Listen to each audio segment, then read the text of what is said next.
He opened his eyes in a cradle, wearing a crown. Reincarnated as the emperor from birth, he's surrounded by scheming nobles, power-hungry generals, and a world that will crush the weak without mercy. Now, with the mind of his past life and the authority of an empire, he must grow up fast. Because in this palace, every smile hides a dagger. Can the youngest emperor survive long enough to rule? Let's find out. This story begins with the protagonist Carmine de la Garde Bungdart, wondering what people think about reincarnation in another world, about adventures in a new mystical world with your cheating abilities. Or maybe, there you can gather a harem of beautiful girls and enjoy the life of a real man. His thoughts were interrupted by his assistant. He asked him if his master was sure. The protagonist answered him that it was so, and returned to his thoughts. Or do people think that if they defeat the Demon King, they will become the saviors of the whole world? It sounded cool, of course. He thought so too.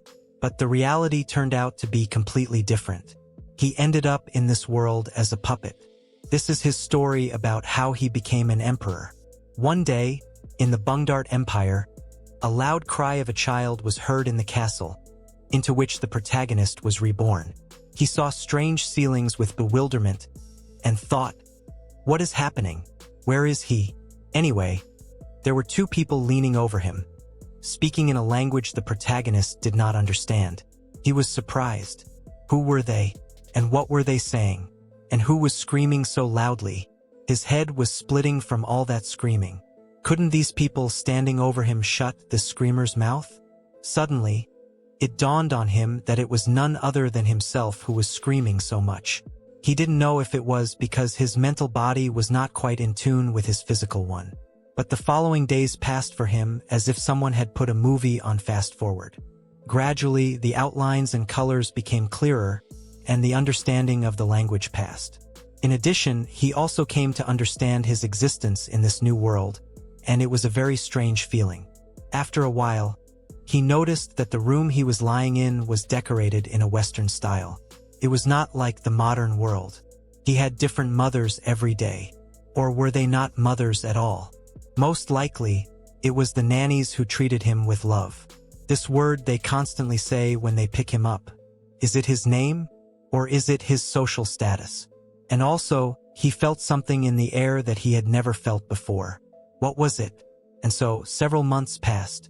One day he woke up, realized that he was alone, and cried loudly. In general, he cried a lot for no reason. Apparently, this was a feature of his age. The nanny immediately ran to him and picked him up. She handed him toys and sat him on the floor to play.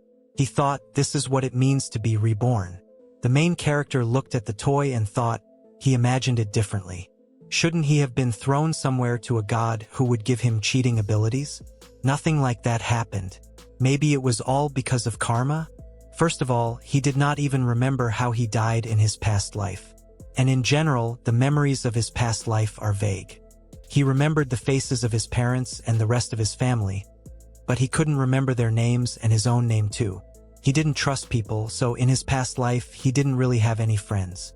The protagonist felt tears running down his face, which wasn't surprising since his new body was always crying.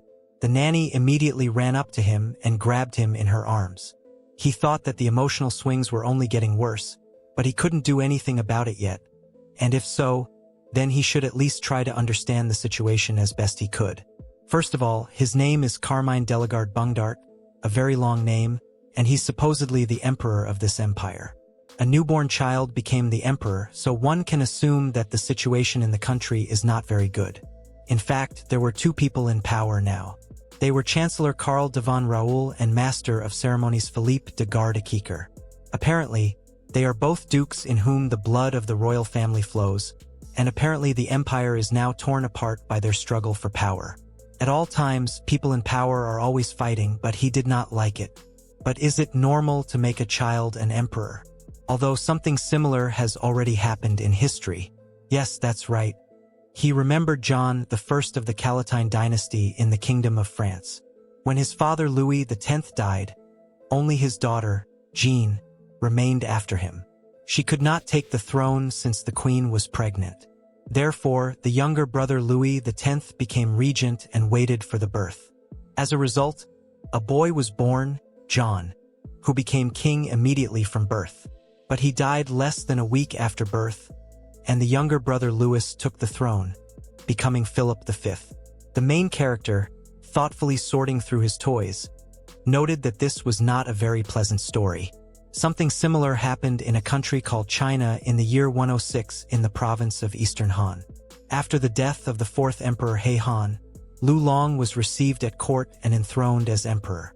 He was placed on the throne more than 100 days after his birth, and his relatives vied for power in politics. A year later, he died. Suddenly, it dawned on the protagonist that he could be killed too. He vividly imagined a picture of death in the form of a skeleton coming for him and tightly squeezing his head. His imagination was so vivid that it seemed real to him.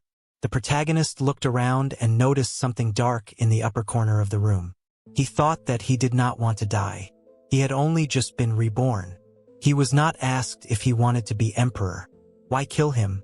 He did not want to, and besides, he became very scared. The protagonist cried bitterly and loudly. The nanny immediately ran to him, picked him up in her arms and rocking him, asked what was the matter? Was he hungry already? He tried to tell her in his baby talk that it wasn't that. Why kill him if he had just been reborn? The nanny calmed him down, but his anxious thoughts wouldn't leave him. There had to be a way to survive. The protagonist felt the vibrations in the air again. He wondered if it was something he had felt when he was born that was still floating in the air. He thought it was somehow connected to him. Maybe it was something magical? This world reminded him of European fantasy. It was quite possible that there was magic here, right? No, he definitely had been reborn in another world after all. There had to be magic here. The nannies were talking among themselves about how even today, His Majesty was full of strength.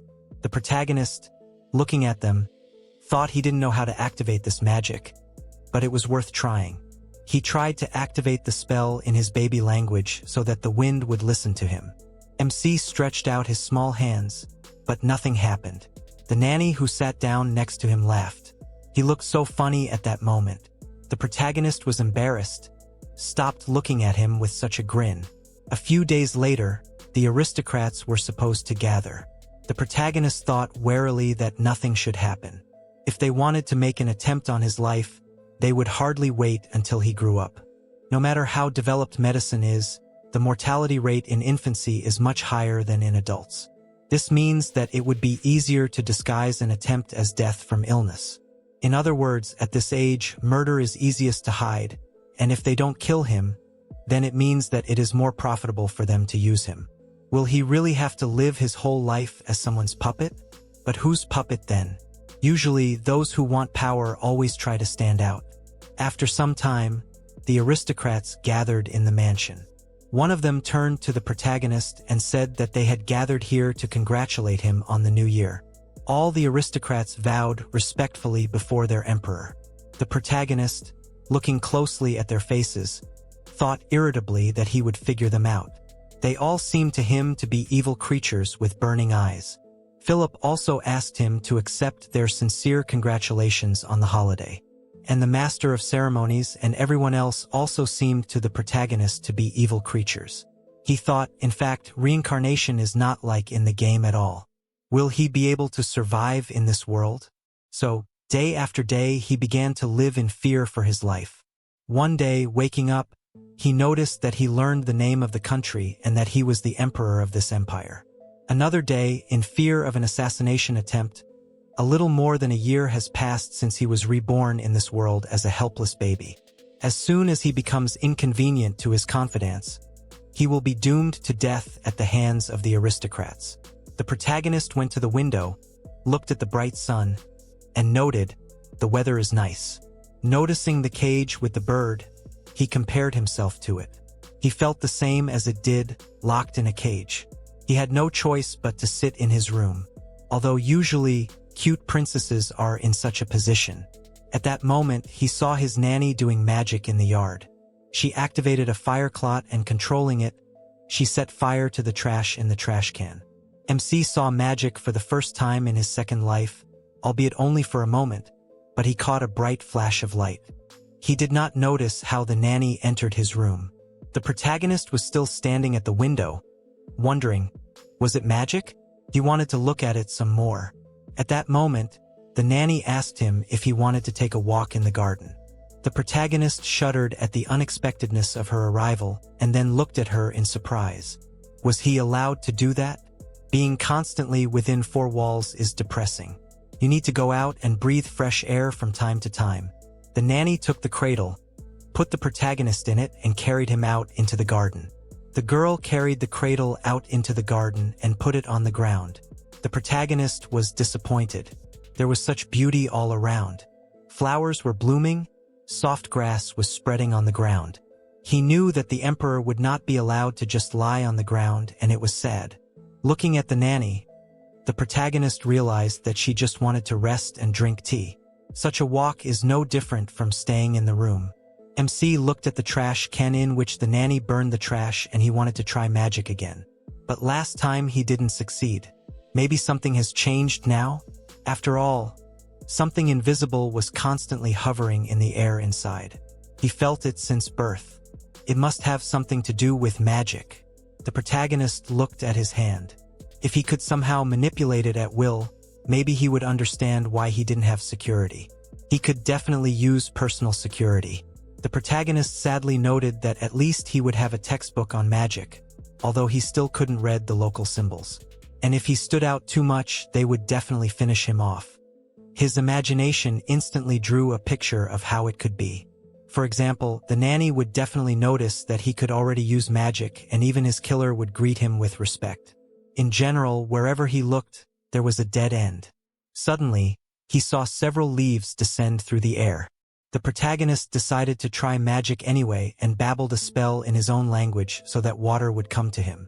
In the next few seconds, he was amazed beyond measure because a small water ball appeared next to him. However, it didn't last long and the ball burst. Having come to his senses from his surprise, the protagonist thought in bewilderment that was water just now. Does that mean that he succeeded?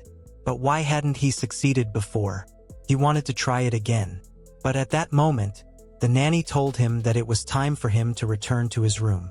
She picked him up and he began to indignantly wriggle out of her arms, screaming in his babble for her not to carry him away.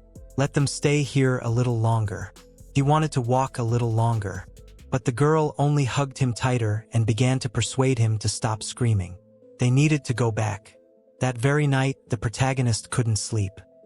He looked out from behind the canopy and saw that his maid was fast asleep. He was surprised. She should be watching him and not sleeping, right? But in any case, he was just lucky. The protagonist tiptoed off the bed, stood next to it, closed his eyes, and cast a spell to make water come to him. Opening his eyes, he realized that nothing had happened. Strange. It worked in the garden, but not in the room. After thinking for a while, the protagonist came to the conclusion that not everyone in this world can use magic. And magic itself can be used to attempt on him. And the only way to prevent an attempt is to prohibit the use of magic indoors. He did not know whether it was some kind of magical tool or a barrier, but it was indoors. And this something that he felt in the air blocked the magic. The protagonist had no idea how the magic of this world worked, the rules, the effect, the functions, and the cost of use. Everything was unknown to him. And yes, he didn't know what its price was. Frankly speaking, he didn't understand anything about it at all. It seemed to him that he could only study it by studying the mythology and legends of this world. If this was some kind of spirit magic, then he was clearly out of luck. The protagonist returned to bed again and decided to think about what he could do now. The thought came to him by itself. He could study his body. He was still a baby, so he could relieve himself everywhere. He couldn't control it, and there was nothing to be ashamed of. Although at first, he was very ashamed, especially when the nanny told him that it was time to change his diaper. Of course, in reality, these were not diapers at all, but some kind of uncomfortable fabric.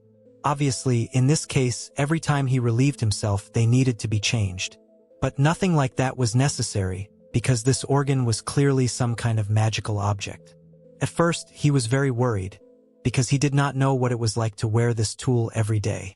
But in the end, he decided to forget about it for now because it did not cause discomfort. Although, if you think about it, this thing is strange. Now that he was convinced of the existence of magic, he was sure that this organ was a magical tool. It consisted of a small tube and a tip. The tip was changed daily and the tube was removed when bathing.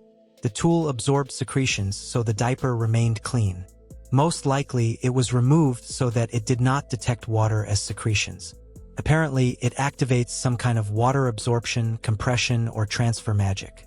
But then, why does the magic of this tool work indoors? It seemed to him that the key to unraveling the mystery of magic was hidden in the tip. In fact, it is not always replaced with exactly the same one. It comes in different shapes and some kind of mark is engraved on it. He noticed this when it was changed. Perhaps this mark is some kind of a trademark of artisans. Is this a disposable tool? And does the master make it by hand every time? The protagonist was sweating from his own thoughts. He did not know how expensive it was, but most likely it was damn expensive to buy them all the time. Although, why should he think about it? He is the emperor. So much money is thrown away on it. The protagonist wanted to understand. Is this really normal? People will not rebel from such expenses? Otherwise, the guillotine would definitely await him. The protagonist mentally apologized to ordinary people for such waste. That's all he could think about now. He can only wait and watch. After a while, despair took hold of the protagonist. What if there is a reserve of magical powers in this world and it becomes larger the more often a person uses magic?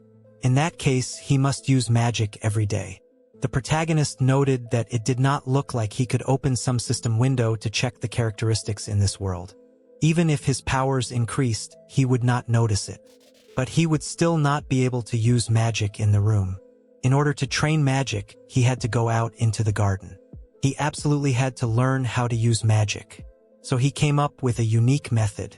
He learned to use his childhood emotions. He cried when the ever-sleepy maid tried to calm him down. He cried when the nanny tried to calm him down. And only when they took him out into the garden did he calm down. So they came up with the idea that if they took him out into the garden, he would stop crying. And when no one was looking at him in the garden, he practiced magic and even figured it out a little. First, he realized that magical power was inside the body. For example, a flowing magical energy appeared around his hand.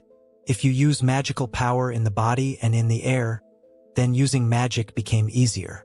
It was somewhat similar to collecting iron sand with a magnet. Magic power is easy to collect and easy to manipulate. If you use this power only from the air, then the magic is hard to control and it is impossible to practice. Therefore, he decided to use the magic power in his body. Secondly, he figured out the reserve of magic power. But one thing was still a mystery to him. Did the overall reserve of magic power in the body increase? In a fantasy world without a system, it is very inconvenient. However, when he used the magic power from the body, it seemed to him that it almost did not decrease. At least he felt so. So it was not accurate. But he thought that the reserve of magic power does not run out. Maybe the thing is that the magic power from the body is used to start the spell, and the power from the air is used to activate. Thirdly, if we talk about magic itself, he was able to use it once. His perception of the world helped him understand how magic works in general. For example, it was easier to create a ball of water the day after rain. And after sunny days, on the contrary, it took a long time. The protagonist knew that there was water in the atmosphere, so he probably used magic to unconsciously gather this water into water balls. Ultimately, it all depended on the humidity of the air. He also learned to create ice using magic. And it didn't depend on temperature or humidity. He created it out of nothing. When he created it, he imagined a game or anime. From here, the protagonist made several conclusions about magic. The magic in the body, which directly starts the magic, depends on the magic in the air. This process is no different regardless of the type of magic. But then there were differences. The magic that creates water collected water from the atmosphere into a water ball.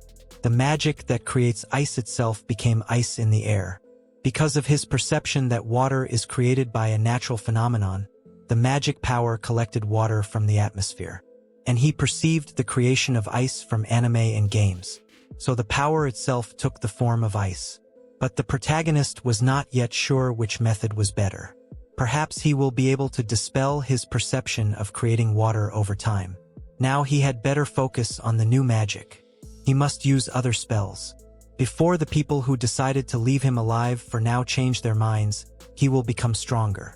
A couple of days later, he was taken out into the garden again. He looked around from his cradle and thought that this was a great chance for him. There was no one around. How is the use of magic blocked indoors?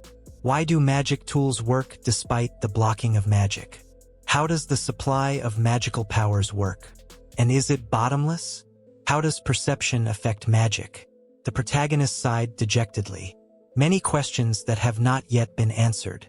But he wanted to finally rejoice for the first time since his reincarnation. For the first time, he will do what he wants. Closing his eyes, the protagonist cast a spell to make the wind blow. MC thought with a smile that magic was his ray of hope. This time, he succeeded. Emperor is the title of a monarch, a king among kings, the head of state ruling several nations. This is the title of a real ruler. At least that's what the protagonist remembered. But for now, the emperor is being looked after by a maid. At the moment, Kara was trying to feed the protagonist, but he stubbornly refused. There was a reason for this too. By the age of 2, he had already grown up significantly, and now he could move around on his own. And his teeth had grown. And now he could eat on his own, just like an adult. He took a spoon, but could not hold it, and it fell to the floor. The surprised maid, wiping away his tears, said that he did not need to hurry. She could feed him for now. The protagonist noted dejectedly that he was locked in the body of a 2-year-old child, and was still too weak and not ready for an independent life. Therefore, he had to continue to play the role of an unsuspecting child, and he did not like at all that beautiful maids were looking after him. And finally, he began to talk, but in order not to overdo it, he spoke at a level appropriate for a 2-year-old child, so as not to arouse unnecessary suspicion. The protagonist invited his nanny to sit down on a chair. She was touched by his gallantry. If everyone found out that he already knew how to communicate at the level of adults, he would have problems, so he limited himself to phrases consisting of a couple of words. Even his potential killers would think, he is a smart emperor, right? Then, even more so, they will try to finish him off as quickly as possible. However, it was great to finally be able to chat a little, to ask the maids a question. Their stories were an important source of information for him, since there was no one else who could tell him about this world. One day, Kara told him a story she had heard Mr. Philip mention. The protagonist grabbed her hand and asked her who he was. Kara smiled and told him that he was a grandfather he knew.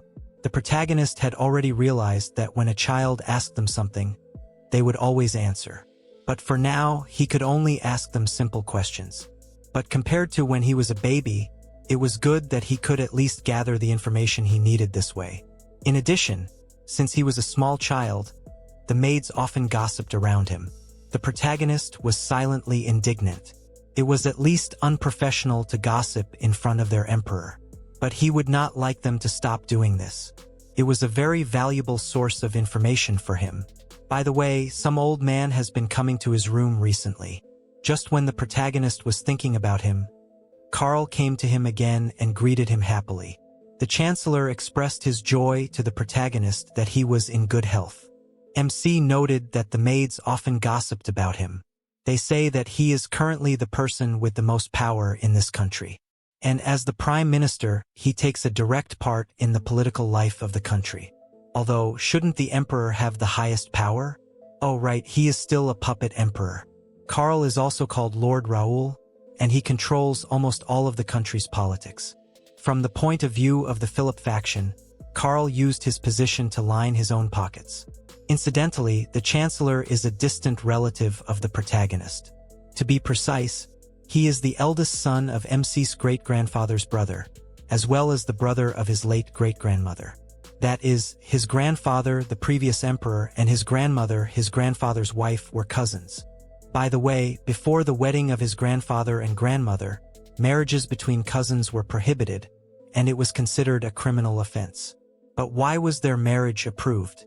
The protagonist did not know the details, but he could assume that it was definitely connected with the fact that the Chancellor's younger brother was the head of the local religion, His Holiness George V. The local church was subordinate to him, and they did everything to strengthen the position of the family. Therefore, they bent not only politics but also religion to suit themselves. MC remembered another old man, but before he had time to think about him, Philip himself came to him and asked the maids, "Is the emperor here?" When the master of ceremonies saw the protagonist, he loudly expressed his joy at their meeting. The protagonist knew that Philip Akakar was supposedly his grandfather. He is also called Lord Akakar or the Great Lord. Every lord in this country owns his own territory. Philip is also one of the protagonist's relatives. He is his mother's father. It turns out that he is the protagonist's grandfather on his mother's side. According to the Prime Minister's faction, he manipulates the now Dowager Empress, increases the number of government posts, and slows down the development of politics. Philip gives out government positions to members of his faction, which he himself invents. Of course, each of these positions receives a salary from the treasury. Thus, he drags money from the treasury into the pockets of his faction. They both, Carl and Philip, come to him, greet him, and then say nasty things about each other and leave. From the MC's point of view, it is useless to say such things to a child. I think this is called imprinting. In general, both of these factions are fighting for the balance of power in the empire. However, at the moment, it seems that the Prime Minister's faction has an advantage. It is not entirely clear why, of course, because the position of regent is occupied by a person from the faction of the Master of Ceremonies. By the way, despite the close family connection, the protagonist himself did not belong to the Philip faction. The regent's duties include helping the young emperor until he reaches adulthood. The regent was the daughter of Philip, the mother of the protagonist, Regent Alexia. Evening came and the protagonist went to his bed. Falling asleep, he thought about his mother. She had not come to him for a long time. Her second child, born recently, died of illness, so she does not leave her room. By the way, the protagonist's father, Crown Prince Jean, died before he was born. The protagonist heard that he allegedly died in battle, but he suspected that it was an assassination attempt. The situation was like this. Now MC's mother simply left him alone and locked herself in her room. And her recent child was conceived in a relationship with some aristocrat. By the way, it seems that he was her close person when her father was still alive. Although they say that the child died of an illness, it looked suspicious. He was still the second potential heir to the throne. And now Alexia seemed to often lose consciousness after long nights of mourning her son. And the child, according to the protagonist, was most likely killed by Philip. The protagonist even felt a little sorry. The protagonist, albeit vaguely, retained memories of his mother from his past life. He thought that the difference between them was colossal. He could not bring himself to call Alexia his mother, and he did not feel anything for her. Maids often gossip about everything. If the maids know, then most likely the rest guess too. The protagonist sighed and noted some doomed country. A disgrace, not an empire. By the way, he also had not seen nannies for a long time. Probably, the thing is that he does not need to be breastfed anymore. Come to think of it, he had so many people taking care of him during this period.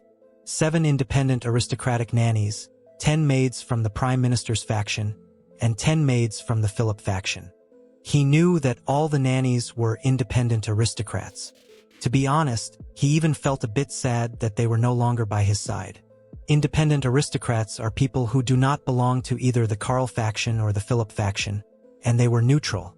Although there are only a few of them, they had decisive votes in the court. Most of them are officials who do not own their own territory, unlike Karl and Philip, who manage their own land plots. Many aristocrats in their factions also have their own lands. MC noted that if he ever interferes in political life, then first of all, the aristocrats will support him.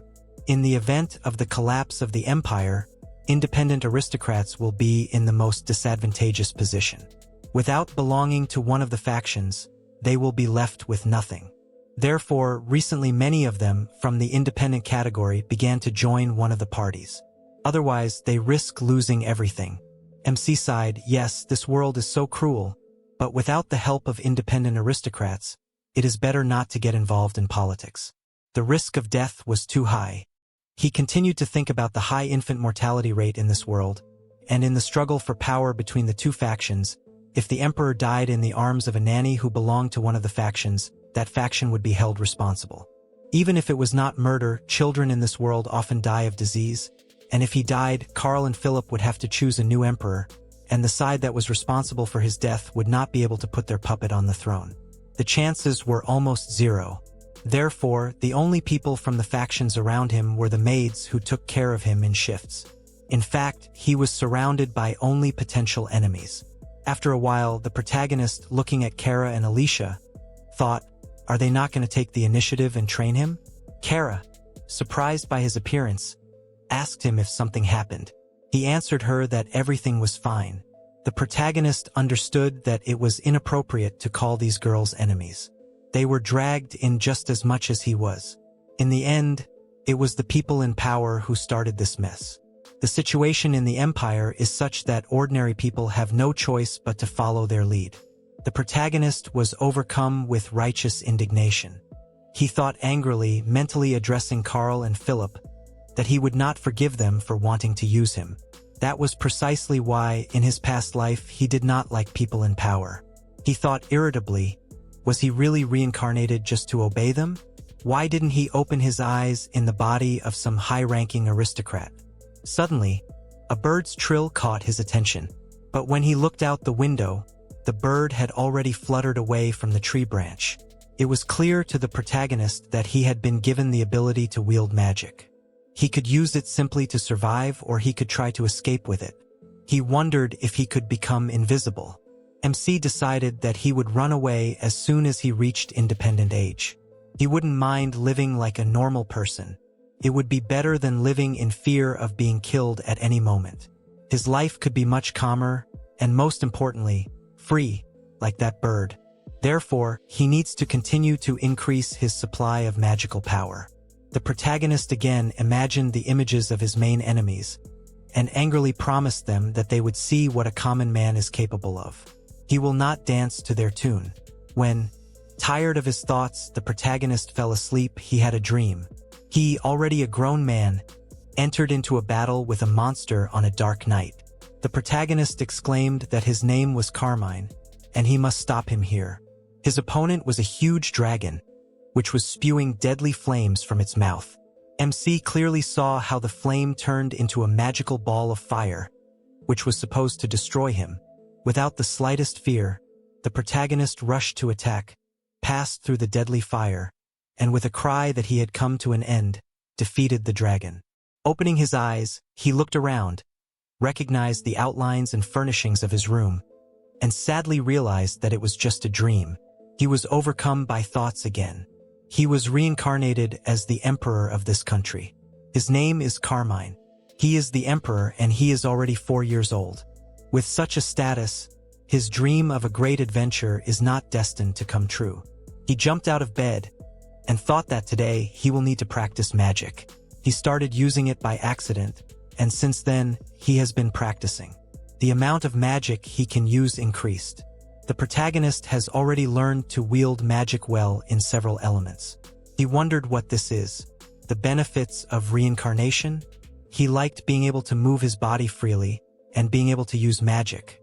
It was cool. It's like unlocking achievements in a game. But out of all the magic, he wanted to focus on two. The first was the magic that allowed him to move things through the air. He called it magic manipulation. At its core, it was just telekinesis, a very convenient thing. So far, he could only manipulate something light, like a small rock or a leaf. And he noticed something interesting. Ice created with magic and a lump of earth torn out by earth magic were much easier to manipulate. Manipulating an object created with magic was much easier.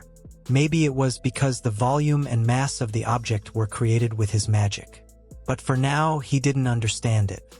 Of course, it would be great if one day he could do things like attack with telekinesis. It might look useless, but he really wanted it. The second was magic that manipulated heat, which he learned to use when he tried to freeze things. Freezing magic could be used when you could just imagine how the object was frozen. But without understanding what thermal energy is and how it works, magic will have no effect. Although ice creating magic is quite simple.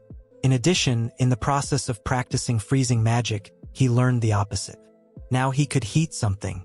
The protagonist sat down on the porch step and noted to himself, he probably still has a lot to learn. His body is extremely weak because he is still a small child, and there is a high probability that he will catch a cold and die before an attempt is made on him. Therefore, in this regard, this magic is convenient and useful for regulating temperature. It allows you to easily keep cool in the summer and hot in winter. And most importantly, he found that converting magical energy into heat is much easier and more efficient than creating flames. In other words, you can get more heat with less magical power. Flames would require 3 times more magical power than just creating thermal energy. In short, magical energy becomes hot. The protagonist looked at the house he lived in, at the nature around him, and noticed a leaf that was falling alone to the ground. He put his finger out, activated magical heat energy, and the leaf touching his finger was burned. Thus, Carmine learned the heat ray attack. Finally, at the age of 3, he received an attack ability, but it was too early to rejoice. This method of attack did not give an immediate effect, since it was necessary to continuously irradiate the target. His vivid imagination drew a picture where he attacked his potential killer with a heat ray, but MC realized that it would be useless. He would not be able to defend himself like this. He would have to find a better way. First of all, he needed to learn to better manage the magical power in his body. Internal magical power is essentially the initial fuel for activating magic. The protagonist learned to accumulate and restrain internal magic inside his body without activating magic. This is a good exercise for practicing managing magical power. Maybe it just seemed to him, but he seemed to feel that the concentration of magical power inside his body was higher than the concentration of magical power in the air.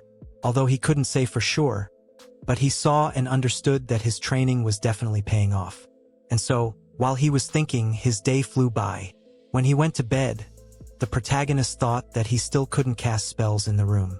The protagonist heard a loud snort and wondered what it was.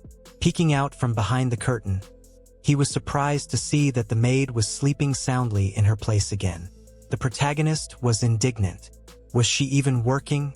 He noted ironically that his security was, of course, completely worthless. MC pulled the curtain back and decided to continue his investigation. He was afraid every day that he could be killed. Magic would become the main factor in his survival. Maybe he could learn some kind of invisibility magic? It seemed to him that invisibility or illusion could be useful. So he desperately tried to learn something like that. But so far, all was in vain. To activate magic in this world, you need to have a clear idea of what you want. To create fire and ice, he imagined a clear picture of these things. In despair, the protagonist grabbed his head. How could he even imagine transparency or illusion? How does it even work? In his past life, he always had search engines at hand. He calmed down and decided to summarize what he knew. First, the activation of magic depends on natural phenomena such as temperature, humidity, etc. Second, correct representation is important for using magic. Third, things he cannot imagine cannot be recreated with magic. Fourth, is the concentration of magical power in his body higher than in the air? Fifth, he could maintain the magical power in his body even indoors. And sixth, the magic tool on his organ works even indoors. By the way, the protagonist wears this improvised diaper only at night. He is already 3 years old, so he can go to the toilet on his own. But before taking it off, he would like to study this thoroughly. By the way, the toilets in this world are also flush, but not like in the previous world. This looked like a small square toilet, and inside there was something like a water pipe. The protagonist was a little surprised because he had heard that there were no flush toilets in medieval Europe. But there was something similar with a flush in Rome, so maybe it wasn't that surprising. From his previous observations, he assumed that there was some kind of magic built into the tip. It was activated by some kind of mechanism in the tip. The protagonist couldn't say for sure, but he thought that there was some kind of magic circle engraved there. He had an idea of the approximate structure, but he would still like to have a clearer idea. But with his current knowledge of this world, he could only imagine it primitively. If he were to study it now, it would start emitting light, and with this he could wake up the maid. What was more important for him to know now was the magical power that was in the air. Could he use magic on it? The protagonist held the tip in his hand, closed his eyes, and called for the magical power to heat up. The tip immediately lit up with a bright light, and the protagonist felt how it heated up. To prove it, he pressed it to his palm and noted with satisfaction that a mark was left on his hand. MC thought with admiration, and indeed, it heated up. Turns out that there really is magical power inside. It became clear to him that due to some kind of anti-magic barrier, presumably created by the magical tool, he could not use his magic in the room. But he discovered something curious. In this room, the magical power of the air was blocked. When the protagonist used magic, he used the magical power in the air to transform it into some phenomenon. It's like sculpting clay, for example. He would like to mold a chavan. Clay is magical power. Then he needs the clay in order to mold a chavan from it. The chavan itself is the result of the final magic. If the clay dries out, then nothing will come of it, and there will be no use for it. The magic power in this room is blocked. Nothing can be created from it. Therefore, he cannot use magic. But the magic power in his body can move, as can the magic power in magic tools. But the magic power in the air is useless. The protagonist noted with admiration that this was a great discovery. It turned out that if the from the air is not used, then the activation of magic is possible. Thus, there is no magic tool in this room that prohibits the use of all magic. These 2 points changed a lot. MC could not launch something in the room that was created with magic. With his current methods of activating magic, he will not be able to defend himself. The protagonist immediately interrupted his train of thought. He realized that when he studied the magic tool, for a moment he noticed a surge of magic power from within. So, the magic power released into the air is not immediately blocked. It turns out that if he releases magic power from the body, then in theory not for long, but his spell will still be able to fly some distance. And if the killer gets into the room, he will activate Carmine's flash. The protagonist thought with hope, it should have worked, right? In principle, he had found a way to defend himself, but just in case, it needed to be tested.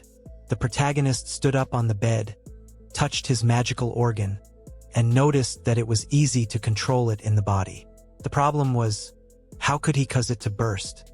MC closed his eyes and forced himself to fully imagine the magical power inside the body, like a liquid. How it passes through muscles and skin, tiny particles of magic. The protagonist saw small particles on his palm and thought, here it is, and now he needed to convert it into thermal energy. Suddenly, his hand lit up and he felt warmth in it. Carmine, not holding back his joyful emotions, exclaimed that he had succeeded. After all, he had a strong concentration of magical power in his body. His hand was incredibly hot. Suddenly, the protagonist felt himself shaking, and his strength seemed to be leaving him. He wondered what it could be. What was this feeling of weakness? Sitting on the edge of the bed, he realized it was because the magic power in his body was exhausted. He had to lie down on the bed, where he lost consciousness. When the internal magic power runs out, a person loses consciousness. Carmine had learned a lot today and had spent a lot of magic energy. When he opened his eyes, the protagonist thought, what was going on? Why was it so noisy in his room?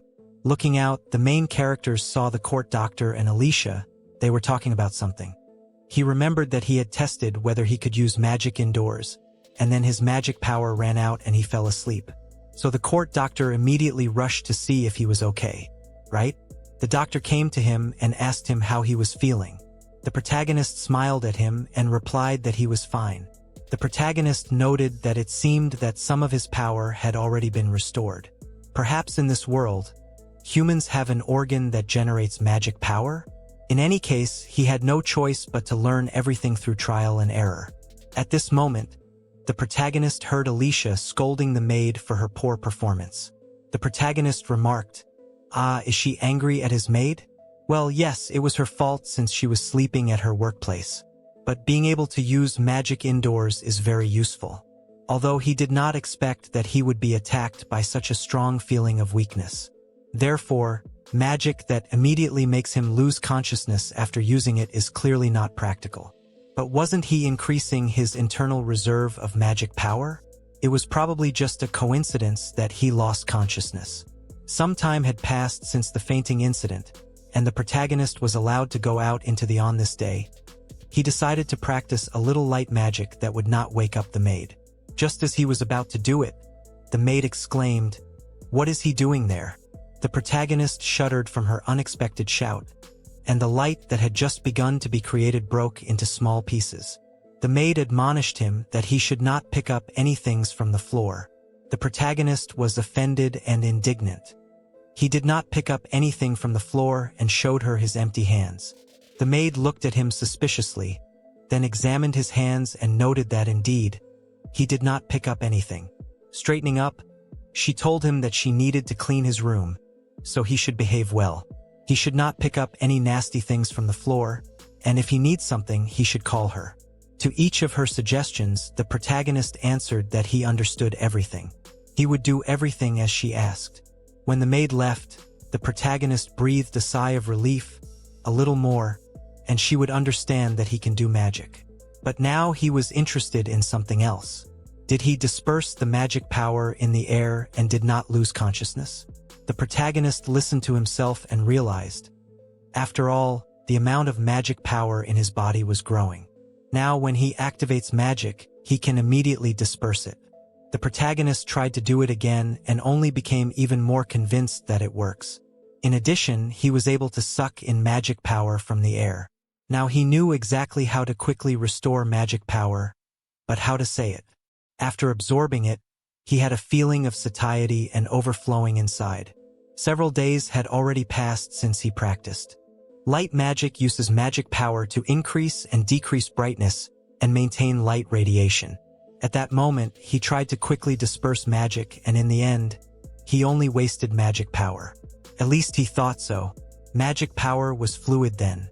He imagined it as a small particle and how he took it into his body. He also learned to activate magic indoors. The protagonist imagined particles of magic passing through his skin and muscles. The protagonist gave an image to his small magical power and called it magical essence. When he had a feeling of fullness, it meant that magical power from the air filled his body. How much power he could store depended on his body's ability. MC knew that his magic power limit was still low. He wondered what he should do now. Was it somehow related to the fact that he could feel the difference between the magic power inside his body and the magic power outside? He drew a picture in his mind and it seemed like a digestion process. It seemed like the magic power in his body was much more concentrated than in the air. When he used magic manipulation to mix the magic power in his body with the magic power in the air, the feeling of being overcrowded disappeared. It took a lot of concentration, but if he could accumulate magic power in his body like this, it would greatly help him cast magic indoors. The protagonist called it a recovery technique.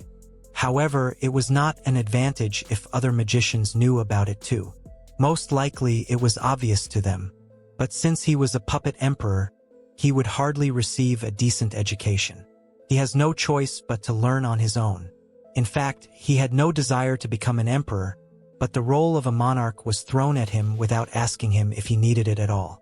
Even sitting on the throne, he felt uncomfortable, especially since it seemed to be swallowing him up with its size.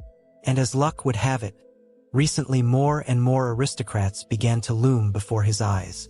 And now one elderly aristocrat bowed before him, introduced himself to him, and said that he was his faithful servant. The protagonist looked at him and noted that perhaps this old man was another big shot, an influential person in the empire. But what was the point of coming to him while he was still a child? He was still too small. The face and name of this person would not linger in his memory even for one day. But still, there was a point in it for him. He began to understand how to distinguish between people in the Chancellor's faction and those in the Master of Ceremonies faction. The Chancellor's people addressed him as the Great Count Raoul, while the Philippe people simply called their leader a Keeker. The Philippe people simply called the Chancellor Count Raoul and their leader respectfully, and only those who maintained a neutral position did not add anything. There are people whose official position differs from their actual position, but the fact that the protagonist learned to distinguish who belonged to which faction was already a huge progress for him. The protagonist chuckled and noted that he was lucky that he learned this before he began to formally speak with the aristocrats. At that moment, his thoughts were interrupted by Alicia, who told him that he should return to the room. The protagonist meekly agreed with her.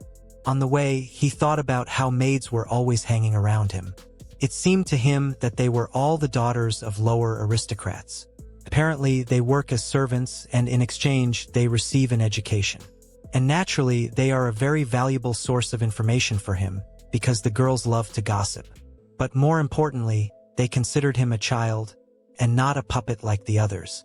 The protagonist was an adult inside, so he had controversial feelings about it, but he was still very grateful to the maids. Thanks to the fact that he was still a child, they answered any question he asked. As soon as he turned to them, they were immediately ready to help him with everything they could, including information. Naturally, for now, they only answered simple questions like, "What is this?" or "What is that?" They are unlikely to help him with politics, and it is too early for him to ask about such things. By the way, the fact that maids from different factions took care of him was very convenient. They did not work together, they changed each time, and each of them had different information. Since the protagonist was reborn, he already knew a lot, including unnatural things for his age. For example, he understood how to use the toilet. He immediately figured out how and what to do here. He had some concerns. The protagonist hoped that the maids would not suspect anything, since no one taught him this. And when this became known, the girl who was working that day with a smile, others have already taught him. In other words, she thought that he had already been taught how to use the toilet by the maids of another faction. Thanks to this, the protagonist did not arouse any suspicion. He knew the history of the founding of this empire. The ancient empire of Lothar fell, and its territory was divided into several countries that often feuded with each other. This time was called the era of civil strife. At the same time, a distant relative of the last emperor of the Lothar Empire gathered people loyal to him and founded a new empire, declaring to everyone that his country had inherited all the rights and power of the previous empire, and he called it the Bundalt Empire. And here he is, the protagonist, already the 8th emperor of this country. By the way, the imperial palace consists of several palaces. Each new emperor for some reason adds a new palace, such is the tradition. Now the territory has grown so much that they traveled on a carriage. He could only move around in this mansion, but someday he will see the world. The mansion in which the protagonist lived was built by the 6th emperor, and its size was clearly not small. The protagonist thought he's still little, and it seemed to him that this mansion is too huge.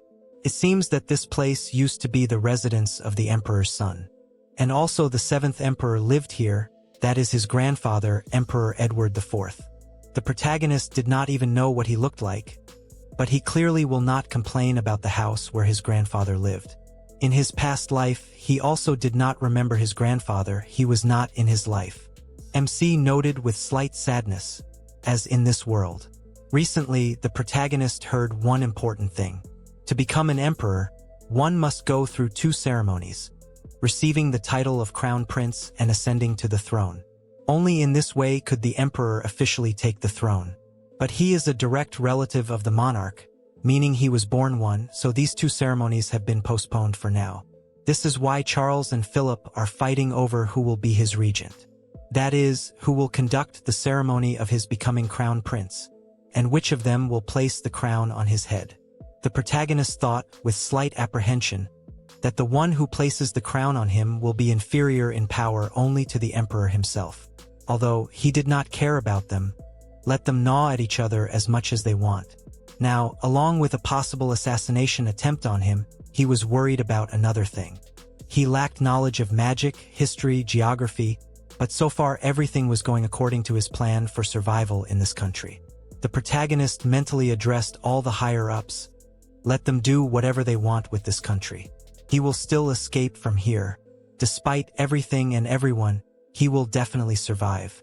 He was reborn in this world 4 years ago as the ruler of an empire that could be torn apart by internal strife at any moment. Yes, at first the protagonist fell into despair, but now he had hope. It was magic. Having honed this power, he would definitely escape from this hellish place. His thoughts were interrupted by his maid, who told him that she had brought him a suit. The protagonist thought that the suit that the maid had brought him was tailored specifically for him, but he would only wear it once, such a waste. Of course, he could have dressed himself, but it was better not to show it to anyone. Therefore, he allowed the maid to dress him in the suit. By the way, he was not alone in the bathroom either, but with the maid. Adjusting the sleeves of his shirt, the protagonist noted that if they brought him a suit, it would be his first public appearance. Because he was small, due to his situation, he was forbidden to go outside the house. No matter what awaited him today, he was very happy that he would finally be able to go beyond these 4 walls and the garden. When he went outside, he noted with surprise, wow, they even brought him a carriage. It was very beautiful, and the silent coachman proudly sat on his bench, driving beautiful horses in a harness. The protagonist asked the maid in surprise, "Are they going to ride in this?" The girl smiled and answered him that they were. MC happily, not without the help of the maid of course, climbed into the carriage and they set off. The protagonist did not know that carriages shook so much, but he liked it. He compared it to an amusement ride. He was having fun. Suddenly, he became serious. Well, he got out, got into the carriage. Why was he happy about it? Like a child? Did his physical age somehow affect his psychological image? After thinking about it, he came to the conclusion that this was true, and it irritated him. At that moment, the maid informed him that they had arrived. The protagonist was very surprised by this, and while thinking, he did not even notice the distance. The maid helped him out of the carriage. The protagonist looked around, saw a very beautiful building in front of him, and thought, "Is this a church?" Puzzled why he was brought here, he stepped inside. He looked around the interior and noticed a ship in the stained glass window, in which some leader was located. He had no particular religious beliefs, but he didn't like places like that. And this one was even more so. It was too pretentious. MC saw something on the dais, and irritably noted that they had overdone it with his throne too. They had gone too far with the decorations. He didn't like it. Did no one in this country have taste? But in fact, it wasn't that important now. He asked the maid what was there on the dais. The maid answered him that there was a funeral today. The protagonist asked her again in surprise. A funeral? The maid explained to him that this was what they called seeing off the deceased. The protagonist thought that he knew this without her. He meant something else. Carmine rephrased his question. He asked the girl who was being buried. She hesitated with an answer. MC noted, well, what was it? Maybe Philip? Or maybe Carl died. That would be nice. The maid said that it was Norn de Alaman. The name meant nothing to the protagonist. At that moment, Carl appeared behind them and told him that this was the funeral of the protagonist's grandfather's concubine. The protagonist shuddered at his sudden appearance. The maid immediately bowed to the chancellor. The man told the protagonist that they had not seen him for a long time. Carmine shuddered. The prime minister acted as if he was the ruler of the country. He asked Carl, concubine? The chancellor answered him, when his grandfather, His Imperial Majesty, passed away. Everyone was overcome with terrible grief, and his mother locked the 2 concubines in a dark tower. It became clear to the protagonist that when his father died, since his mother was pregnant, it was possible that the concubines could also become pregnant. Therefore, Alexia locked them under lock and key. And even when it turned out that both of them were not pregnant, she did not let them out. It seems that one of them died, so they decided to hold her funeral. The protagonist looked around and noticed that he did not see the regent here. It seemed to him that even his people were not here. Now it became clear to him he was here to drag him into their political games, right? The protagonist looked at the chancellor with irritation and mentally told him to show him what he was planning. Out loud, he said, making a sad face that he felt sorry for her. Mentally chuckling, MC watched Carl. Was he expecting such a reaction from him? The chancellor smiled and told him that it was true. He added that, in addition to this, The concubine killed the protagonist's 2-year-old brother. Seeing the surprised face of the protagonist, he continued, "But she was just a servant, not an aristocrat. This is unfair and terrible." MC was really surprised. A half-brother? So there was already an heir before he was born? But what if his mother was not an aristocrat? Then what problems? He looked at Carl and noted that this old man was not telling him something, but he clearly wanted to get the regency. From what the protagonist had heard, his grandfather should have been alive when his father died. As a result, he lost his son during his life and his grandson was killed. Was his grandfather really killed when he tried to take action after his grandson's death? And he could well have been killed by people. If you think about it, it was obvious that it was not for nothing that all his family members died one after another. The protagonist, tearing himself away from his thoughts, felt his impending possible death with his skin. After all, if he lets down his guard, he could die quickly. The protagonist and the maid sat down on a bench in anticipation. His Holiness Bishop George V approached them and informed the protagonist that he would be conducting the funeral today. He suggested that everyone present honor the deceased with a minute of silence. The protagonist stood up and thought irritably. He was the younger brother of the Prime Minister. George began his sermon. The protagonist thought, apparently, the main religion in this empire was the Holy Path. When saying goodbye to the dead, they say something about how they went to meet great saints. And for some reason, he also began to tell about the history of the founding of the Holy Path. By the way, when he spoke, the aristocrats sitting behind were chatting loudly among themselves. Surely they were spreading rumors. This happens when people like concubines die. Well, or the emperor himself. The protagonist, watching everyone closely, was sure that the head of state affairs and the head of religion were in cahoots. The death of the concubine only played into their hands. The sermon, although not directly, will show who the church supports and will allow them to control the rest. They say that politics and religion go hand in hand. You can't think of a more accurate expression. In any case, listening to the bishop was very useful for him. According to the priest, a saint named Ein heard the voice of God. However, he thought it might be magic, so he did not believe it at first. No matter how many times God showed him a miracle, he did not believe it. Then God made him the chosen one. In other words, he gave him power. Ein used this power to perform various miracles and finally believed in God. And then, he created a teaching to bring the word of God to the masses. But when he tried to talk about God, he was driven away from everywhere. Because people considered him a liar and a sorcerer. And then, under the guidance of the voice of God and with a couple of people who believed him, he set sail. On the journey, they encountered many difficulties. But the power given to him by God allowed them to overcome all the trials. Finally, they arrived on another continent, the Promised Land. The teaching that the saint continued to spread on the new continent grew noticeably. And so the Holy Way was born. The protagonist, after listening to the bishop, thought that he now understood what was depicted on the stained glass windows of the church. The protagonist was grateful to the bishop for his story. Now he understood that each stained glass symbolized the divine power granted to Ein, his exile, the sea voyage, and how Ein and his people reached the Promised Land. He noted that this was very different from his world. Jorg interrupted his thoughts by saying that it was time to say the last farewell. Everyone began to approach the deceased and say goodbye to her.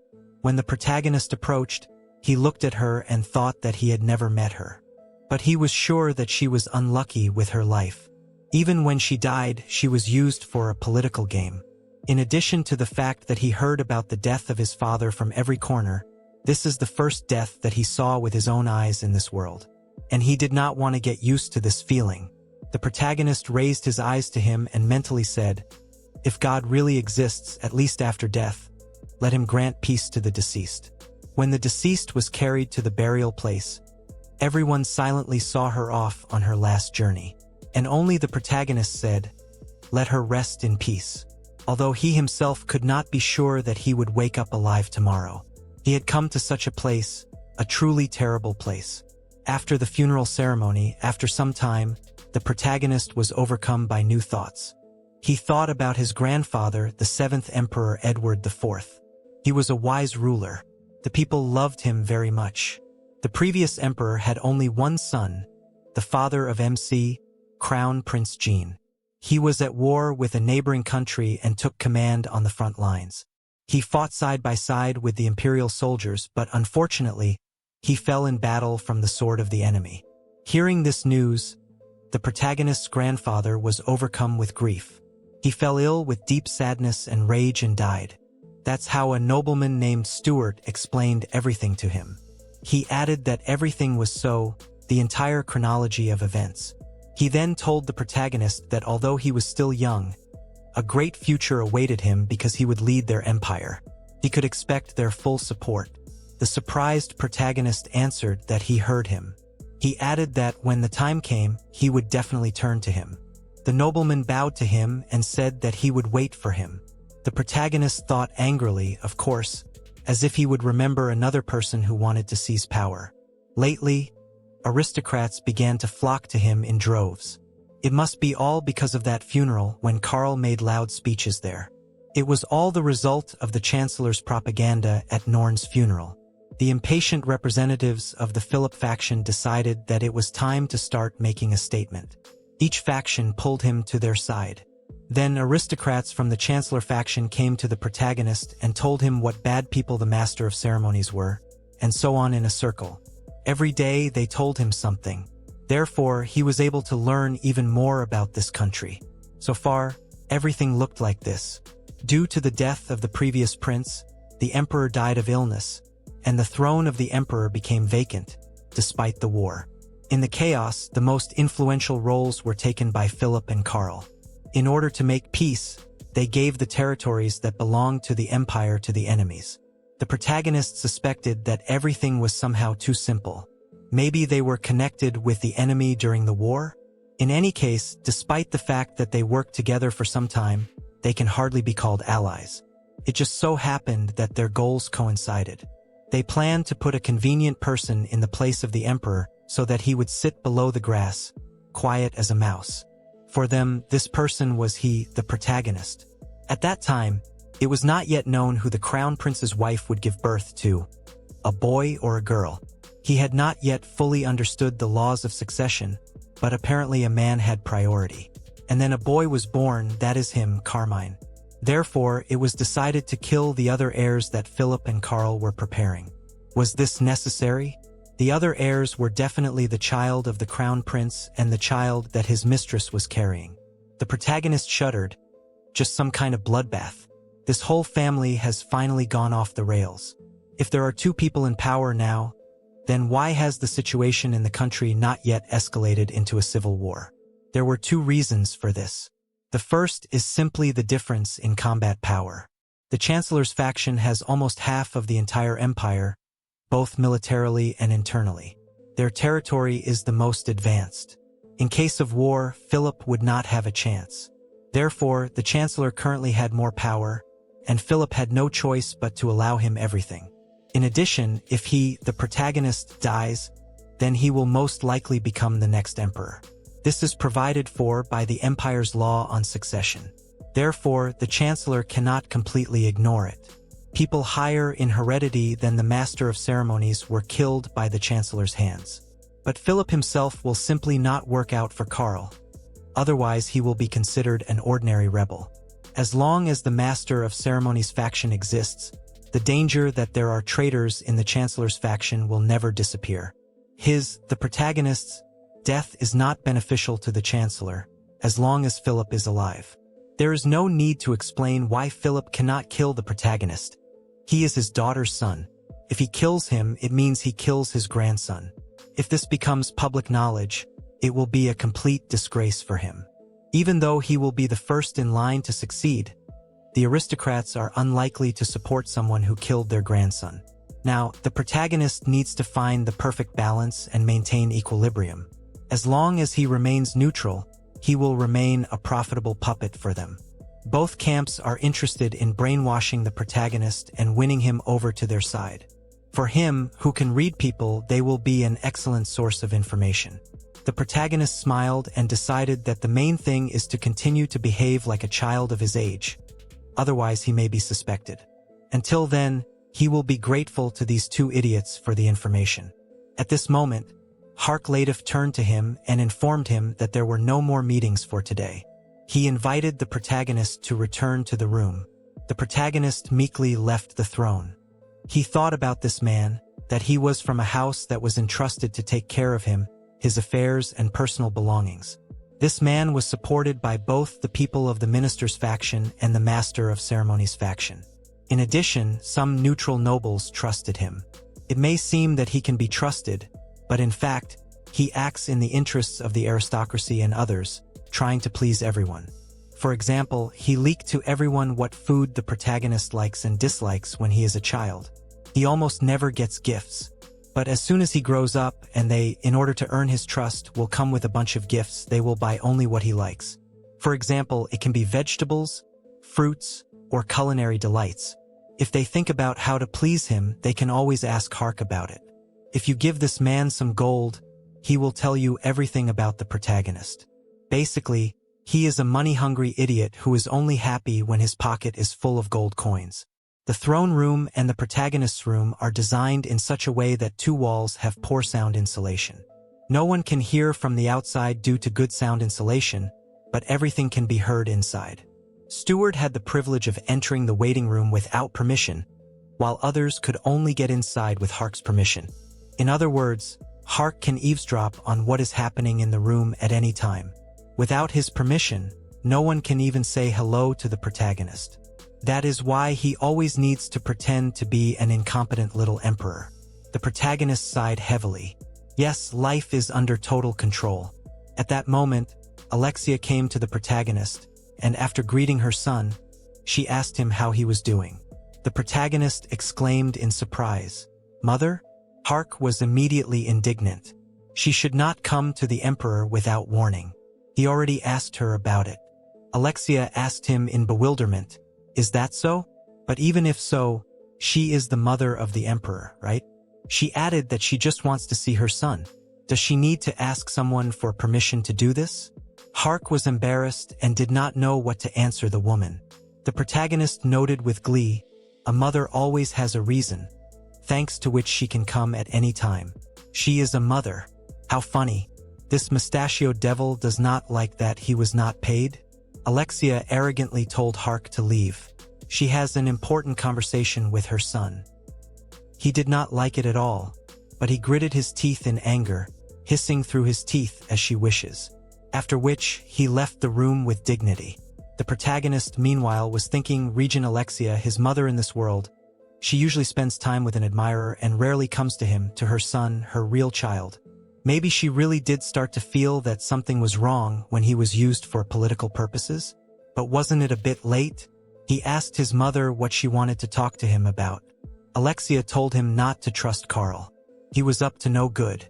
He asked her who that was, although he understood perfectly well who they were talking about.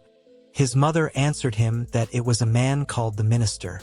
She added that this man intended to seize power in their country. The protagonist thought in bewilderment. He was a child. He shouldn't understand such things. Out loud, he asked her, "Is this true?" She confirmed that it was not that simple. This man forced his aunt to marry his son by force. This is unforgivable. The protagonist became interested in this. So the prince had a younger sister, and she was still alive? He heard about this for the first time. He wanted to know more about it. Therefore, he answered his mother he has an aunt and he didn't know. The mother said that it was so. His father had two younger sisters. The first one became a princess of another country, and the second one was forced by the chancellor to marry his offspring. The woman was afraid that this terrible man wanted to get rid of him, her son. The protagonist noted with bewilderment because he is a child. Does he not need to explain anything to him? He mentally asked his mother not to dump so much information on him. Out loud, he asked her, "Does the chancellor want to get rid of him?" Alexia answered him that this man wants his aunt, his father's sister, to take this throne. The protagonist was surprised. But he was supposed to be the new emperor? How can his aunt take his place? The mother noted that it was so, but according to the imperial law, indeed, he should become the emperor. But according to the clan law, things are different. MC was surprised. What is this clan law? Alexia began to explain the essence of this law to him. After a while, the protagonist, sitting tiredly on his bed, thought, what a nasty hag. He replayed the last minutes of the meeting with his mother in his head. Having told him about the clan law, she noted that she already had to go. The protagonist asked her upset, was she leaving already? Alexia answered him that she was. The woman added that if she stayed here too long, the minister might suspect something was wrong. The protagonist thought irritably, of course she was afraid. Let her just say that she wanted to meet her new lover as soon as possible. Her perfume carried her a mile away. Everything immediately became clear, and she was also unhappy that he had become attached to his maids. If she wanted her son to love her, then she should be a good mother, not a terrible one. And now, sitting on the bed, the protagonist noted with satisfaction that he had been able to find out what she was talking about. The empire retained 2 laws of succession. Long ago, there was the Empire of Lothar, and one day, the Bungdalt clan decided to settle here, who later became aristocrats. Then the Lothar Empire collapsed, and power passed into the hands of the Bungdalt family. The country was renamed the Family Empire. In other words, this country is the former Lothar Empire, ruled by the Bungdalt clan.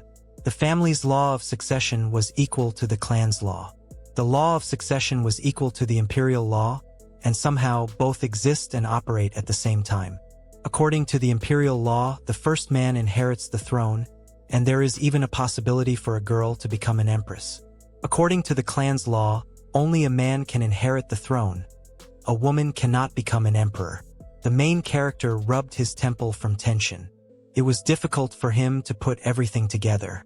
He had no idea on what principle they chose the law they needed. Suddenly, there was a knock on the door. The protagonist asked who was there. He allowed the knocking visitor to enter. Hark entered his room, which surprised Emsai very much. He asked the man if something had happened. Hark apologized to him for disturbing his rest, but there was one person who would like to meet him. Hark obsequiously asked him if he would mind. The protagonist was surprised. Who could it be? The man smiled and told him that he would know it when he saw him. The protagonist wondered in bewilderment. The person who wanted to meet him and did not say his name. What was it? Although it was obvious, it was probably Carl. Emsai went to the door, opened it and saw the chancellor. The minister turned to him and thanked him for coming to him. The protagonist grinned and thought he knew it. This idiot is the last one who hasn't done anything today. Carmine turned to Hark and asked him why he allowed this man to come. This man wants to kill him. Carl muttered in bewilderment. What is His Majesty saying? Let him just listen to him. But the protagonist, playing the role of a little boy, objected to this. He shouted that he did not want to listen to him. The chancellor, not understanding what was going on, noted in surprise that this was just a huge misunderstanding. The protagonist shouted even louder that he did not believe him. His mother told him everything, that he wanted to get rid of him. Silence reigned in the hall. The chancellor and Hark stood in bewilderment. Finally, Carl spoke up. This was all a big misunderstanding, because his stupid son and Lady Maria were engaged. He added, if Mrs. Maria married someone from another country, that country could conquer them. Does he understand that? And then he realized that he must act for the good of their country. His Majesty can rest assured there will be no wedding until he takes the throne. The protagonist thought the Maria he was talking about is the younger sister of Crown Prince Jean, the protagonist's aunt. So the story of the damn old woman is just an attempt to turn him against the minister? There is a big difference between an engagement and a wedding. A wedding can really give power. Maybe his mother specifically wants to confuse him, or said so because he is a child. The protagonist became interested in how the chancellor even knows about Maria, who is supposed to ascend the throne. He learned everything too quickly. The guest came to the protagonist almost immediately. Of course, this is Hark's doing. He tried. The greedy bastard? So he overheard their conversation with his mother, supposedly neutral. He ended up on the minister's side, right? That's why he let the chancellor through without waiting for his permission.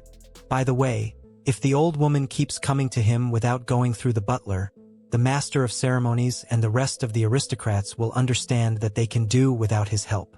He doubts that he will be able to live without a huge number of bribes. He can only eat thanks to him. On the other hand, he will then fully concentrate on selling information. And he also directly asked his mother to stop contacting him. "This is a brave man," Carl exclaimed with a sly smile. Does he really not understand that his mother wants to use him? Let him not let himself be deceived. As soon as she has a child from her lover, she will immediately forget about him. The protagonist thought that his mother is being criticized here. An ordinary child should at least give some reaction. He noted with disappointment that his mother tells him that she loves him. The man asked, "Isn't his mother currently enjoying a date with her lover?" The protagonist nervously thought that he wanted to kill him. How could he say such things to a child about his mother? He replied that he understood everything. He believed him. Carl bowed his head and said that he was sincerely grateful to him for that. Then he apologized for wasting his time today. MC called out to him and asked if he was on his side. The man with the sarcasm knelt down and, putting his hands on his shoulders, replied that he was. He would always help him and, of course, he would always be on his side. The protagonist was perplexed and thought that everything was really bad here. A few days later, he thought that his mother had not visited him again. Both factions must have criticized her, but something happened instead. After some time, help called out to the protagonist and said that he would like to introduce him to someone. He replied in confusion, "Let them come in." The man clapped his hands and pointed, "Let the ladies come in." Alicia Solman and Cara Knightley, the new maids, entered the room. The girls said that they would be taking care of him from now on behalf of the regent lady. They bowed their heads and remarked that they were glad to meet him.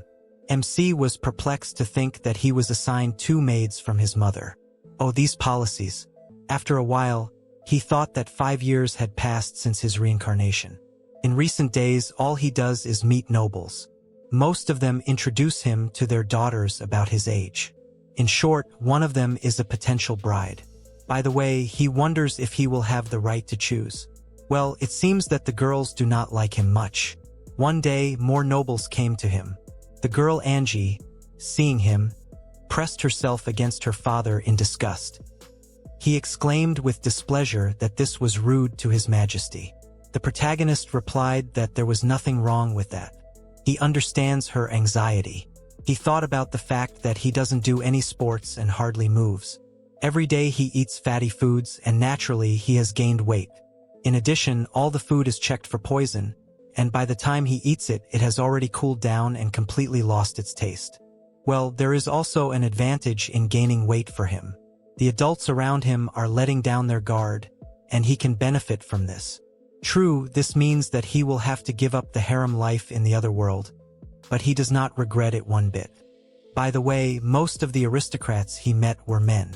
It seems that in this world, men are clearly superior. A few female aristocrats did come to him, and all of them were excellent magicians. Most of the wizards in this world are aristocrats, which is logical if you consider how aristocracies arise in principle. The first aristocrats were those who proved themselves in battle, and in this world, mastering magic means the ability to fight.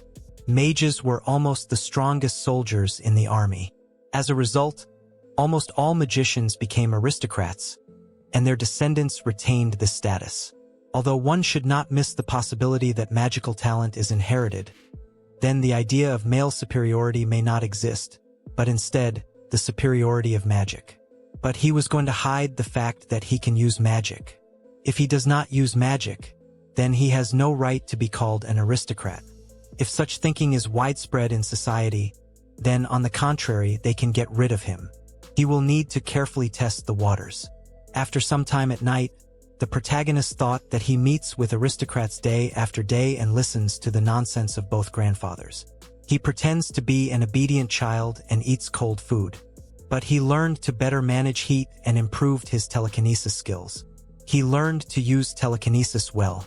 In addition, he created a new spell of invisible barrier, something like a small shield.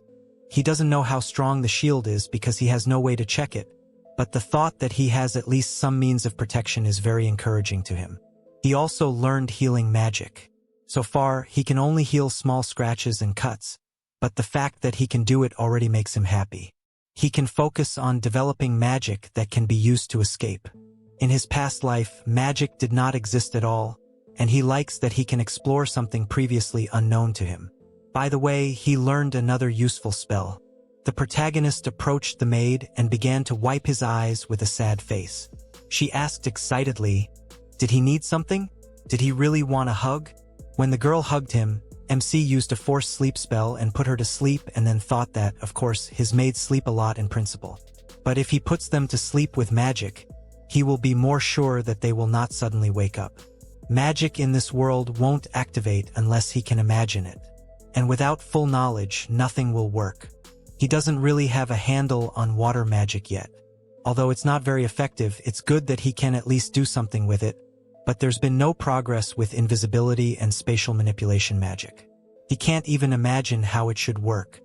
And there are probably laws and restrictions in this world that he doesn't know about yet. When he escapes from here, he'll definitely enjoy learning magic. There are still many obstacles, but he definitely has a chance to escape. This thought gave him courage and determination and gave him hope. It's time for him to stop thinking about the future and practice.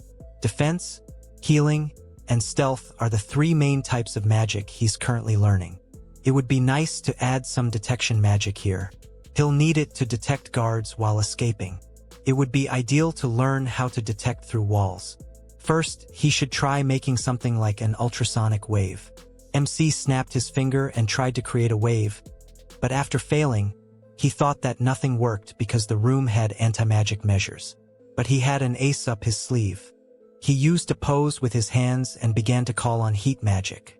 Covered in an aura of heat, the protagonist happily thought that with this spell, he was able to see his magic power. This trick is done by absorbing heat from surrounding light sources.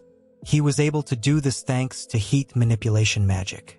It can absorb more heat from places where the temperature is higher and from places where the temperature is lower. Almost no heat is absorbed. The local barrier from magic will not stop it because heat is not a magical power. If he continues to pour in magic power little by little, nothing will stop him. This way, he will be able to detect other heat sources, and then he only needs to imagine what is there. Time to project onto the retina. The protagonist looked at the sleeping maid and, seeing her translucent, thought with a smile that it worked difficultly. But it seemed to him that there were no problems. His long training was not in vain, and now it was time for him to move on.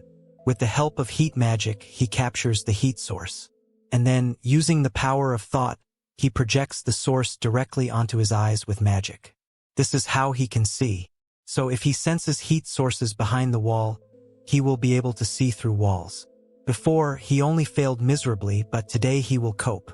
He needs to concentrate. MC used his skill and saw the outline of two guards standing behind the door. He happily thought that he did it.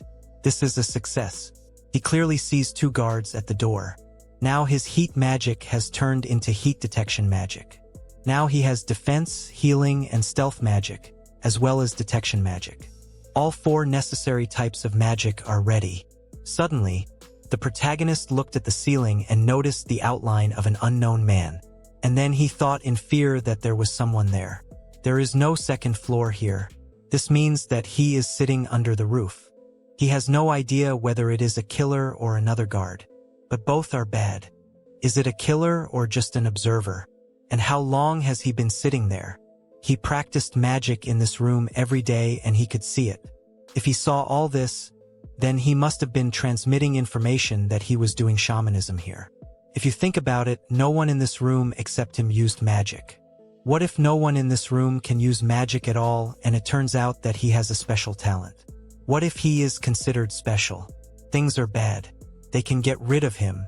Maybe he should try to attack first? But he does not think that this will work or somehow improve the situation. What should he do? Now he will definitely not be able to sleep. After a while, MC thought that for all the following days he was in the same place. Who his master is and what goals he is pursuing, he cannot discard the fact that he wants to kill him. Severe stress, fear, and insomnia greatly affected his health and appearance. On the morning of the third day, he vomited and lost consciousness. After 3 weeks, the main character exclaimed in displeasure that he said that everything was fine. Helga called out to him excitedly, but he continued to shout that it had been so long since he had passed out. Even a fool could see that he was fine now. They were bothering him, so the maids and the nurse were standing next to them. Everyone bowed down and agreed with him right after his words. MC thought that it wasn't poison. Since that morning, many were afraid that someone had tried to poison him. Every day he was visited by a bunch of different adults, but the real reason why he passed out was the one sitting upstairs. And today he was there. He tried for a long time to understand who he was, but he still couldn't find any answers. In the end, he decided that it was better to just give up. Most likely, there were several of them up there and they changed every day. That's why he felt like he was constantly being watched. To kill him, they would most likely send someone who owned magic better than him. It seemed that he could discard the thought that this was a killer. The 2 old men probably don't know that he can use magic. The maids probably haven't noticed either. He has no idea what they do there every day. It's bad to know that he's always under surveillance, but it was officially declared poisoning, so the amount of food and portion sizes were reduced. Because of this, he got back into shape. Being overweight is bad for your health.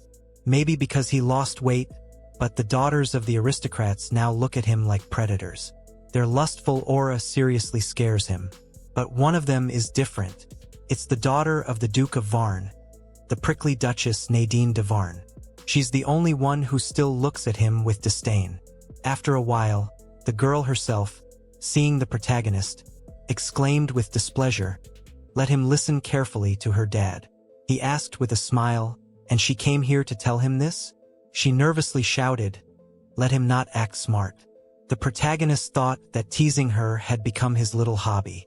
Richard de Varn himself, Duke of the Varn Empire, stroked the girl's head and told her to stop it.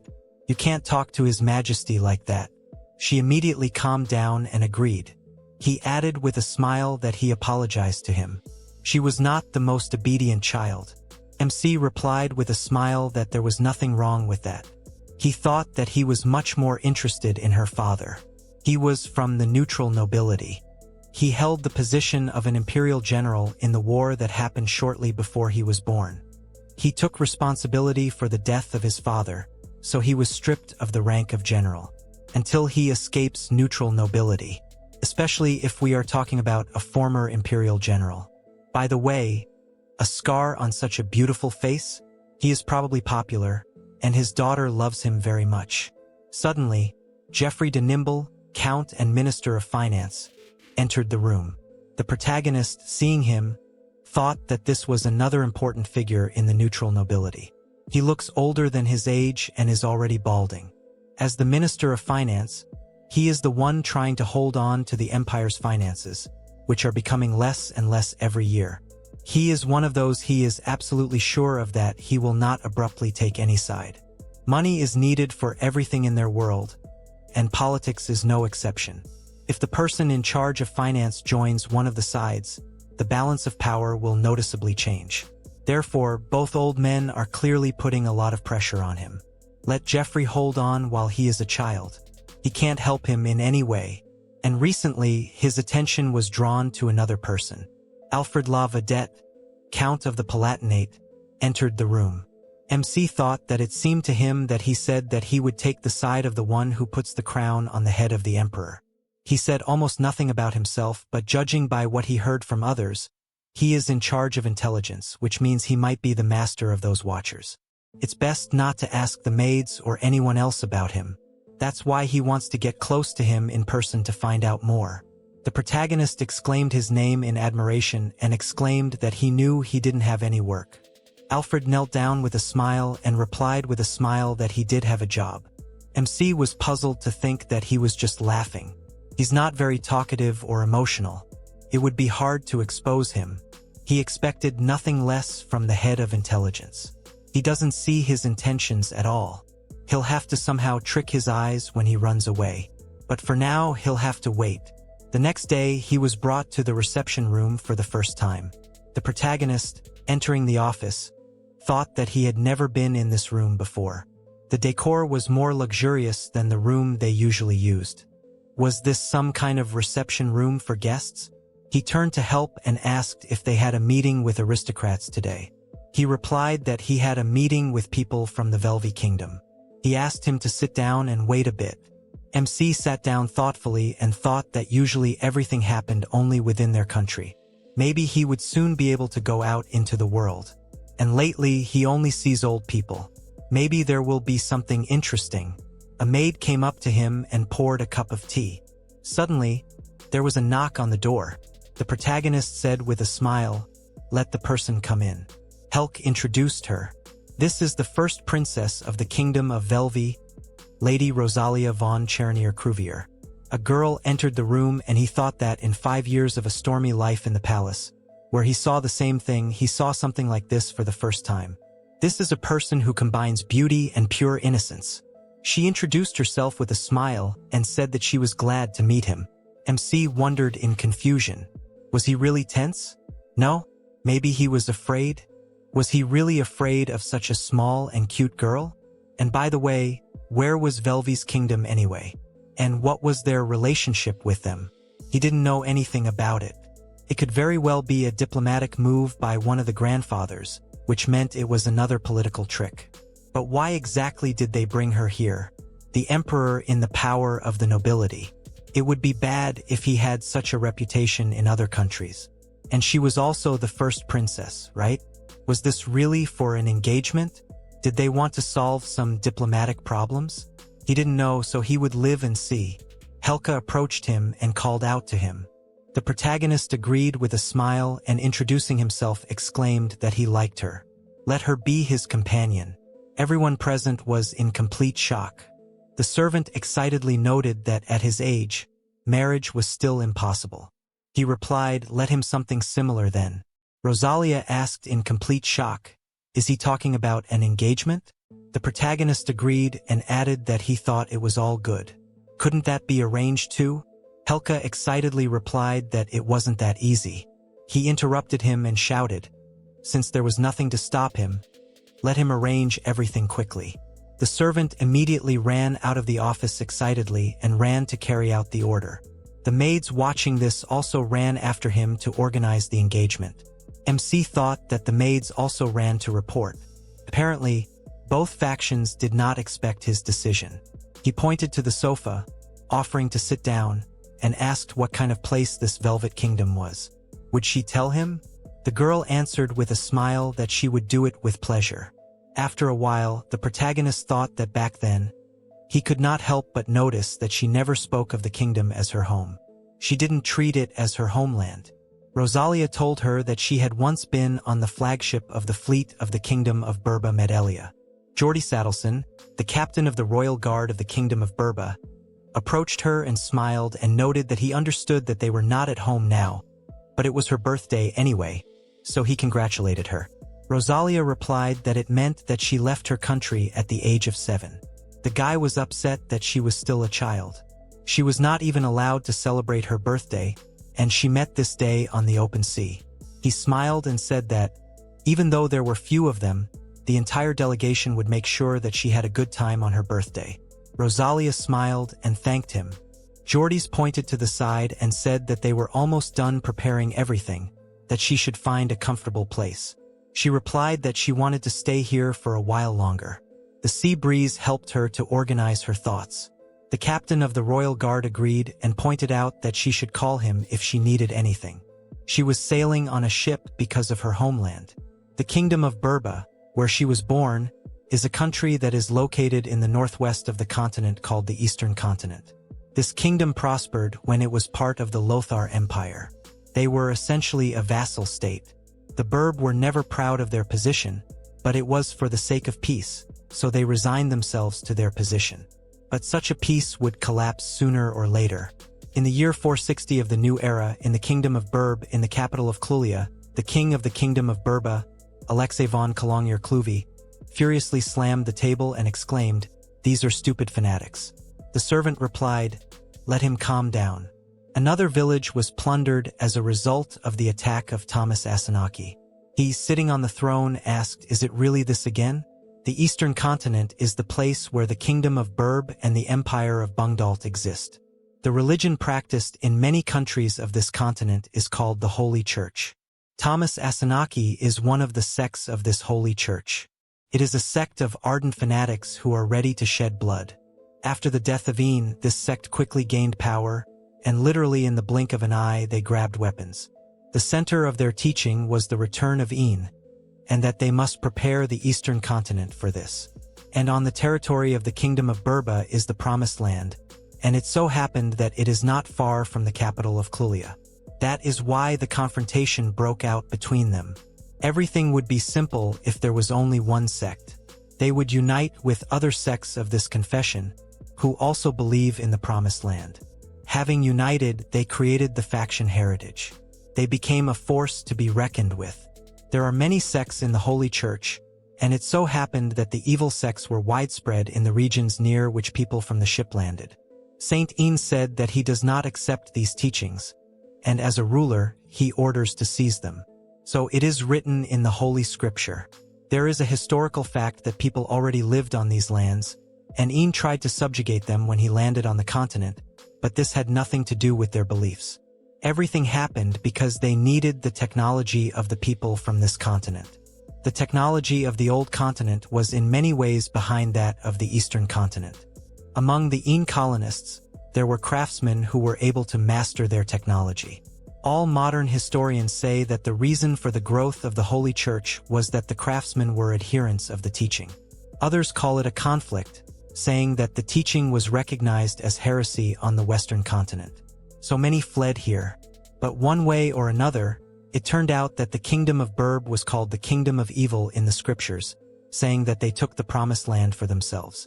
In fact, the kingdom itself was supposedly built by those who drove the Een settlers out of these lands. But the modern kingdom of Burb has nothing in common with its ancestors. Of course, the kingdom of Burb is not going to leave things like this. In order to avoid conflicts, the kingdom first established the Holy Church as the state religion. And then, when they got closer to the empire, they replaced it with the Western teaching. And so everything went wrong, and the empire fell apart. As a result, the Heritage faction was completely angry. This is a country that resigned itself to the status of a vassal state in order to avoid war. And on the other side, religious fanatics who are ready to become martyrs.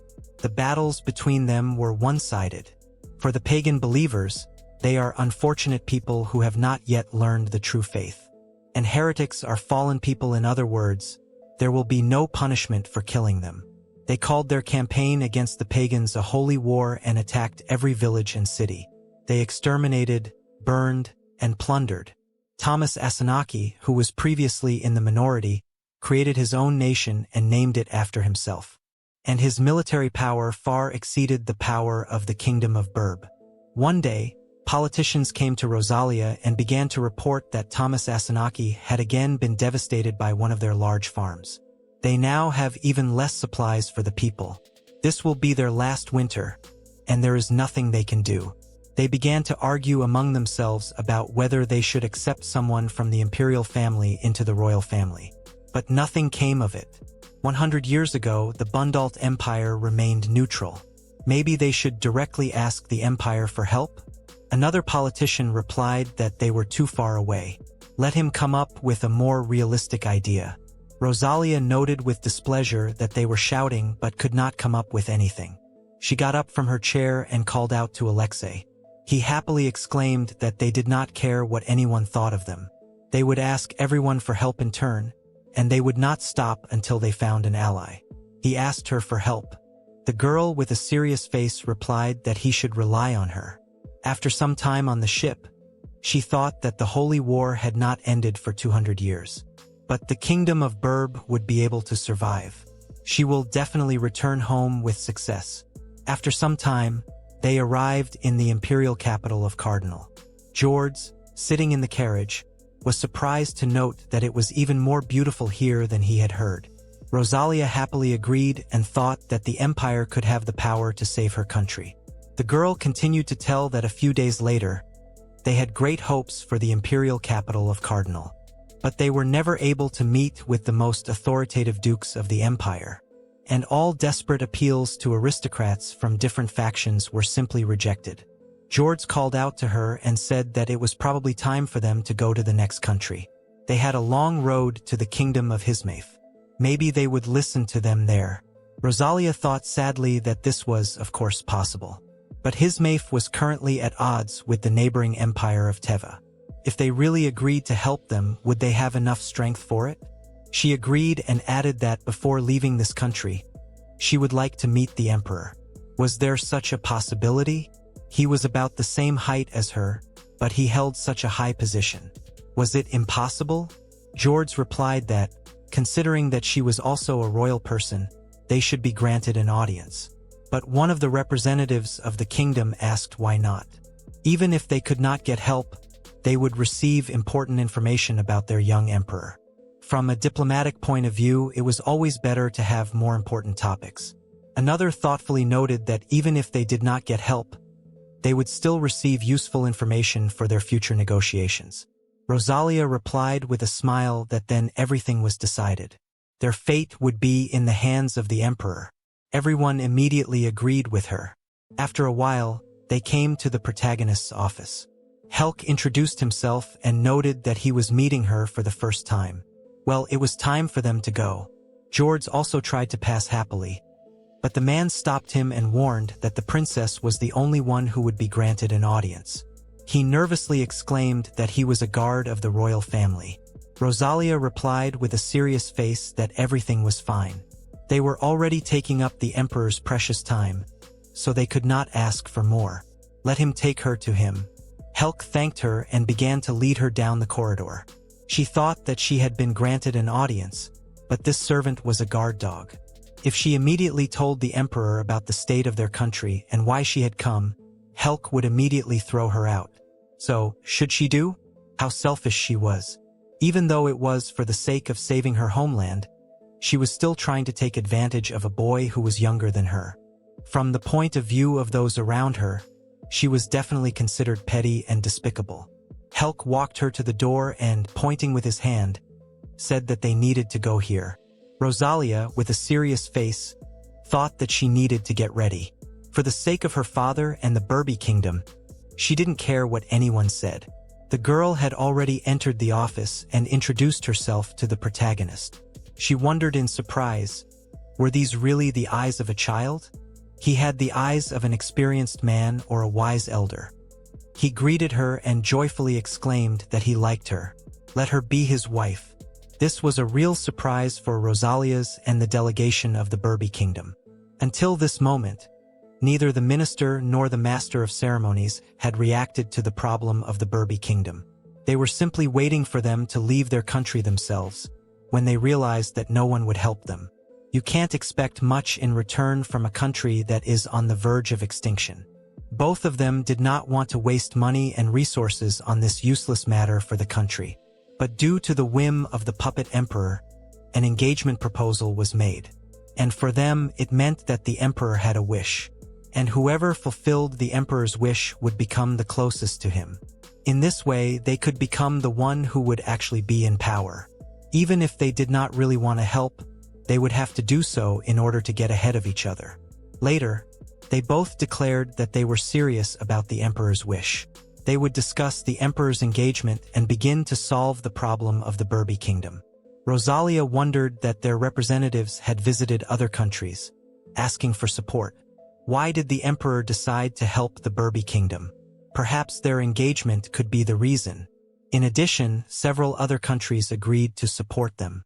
When the royal fleet returned to the Burby kingdom, the season had already changed and winter had arrived. By that time, the situation in the kingdom had changed dramatically. Rosalia happily told Alexei everything and added that this was the result of their mission. He replied that she had tried hard. However, he did not think that the emperor would agree so easily. The girl thought that with the support, the people would be able to survive the harsh winter. And they also managed to reclaim the previously lost cities. She asked that their kingdom was saved by their joint efforts. So why was he not happy? The man replied that they were alone here. Let her stop pushing these formalities.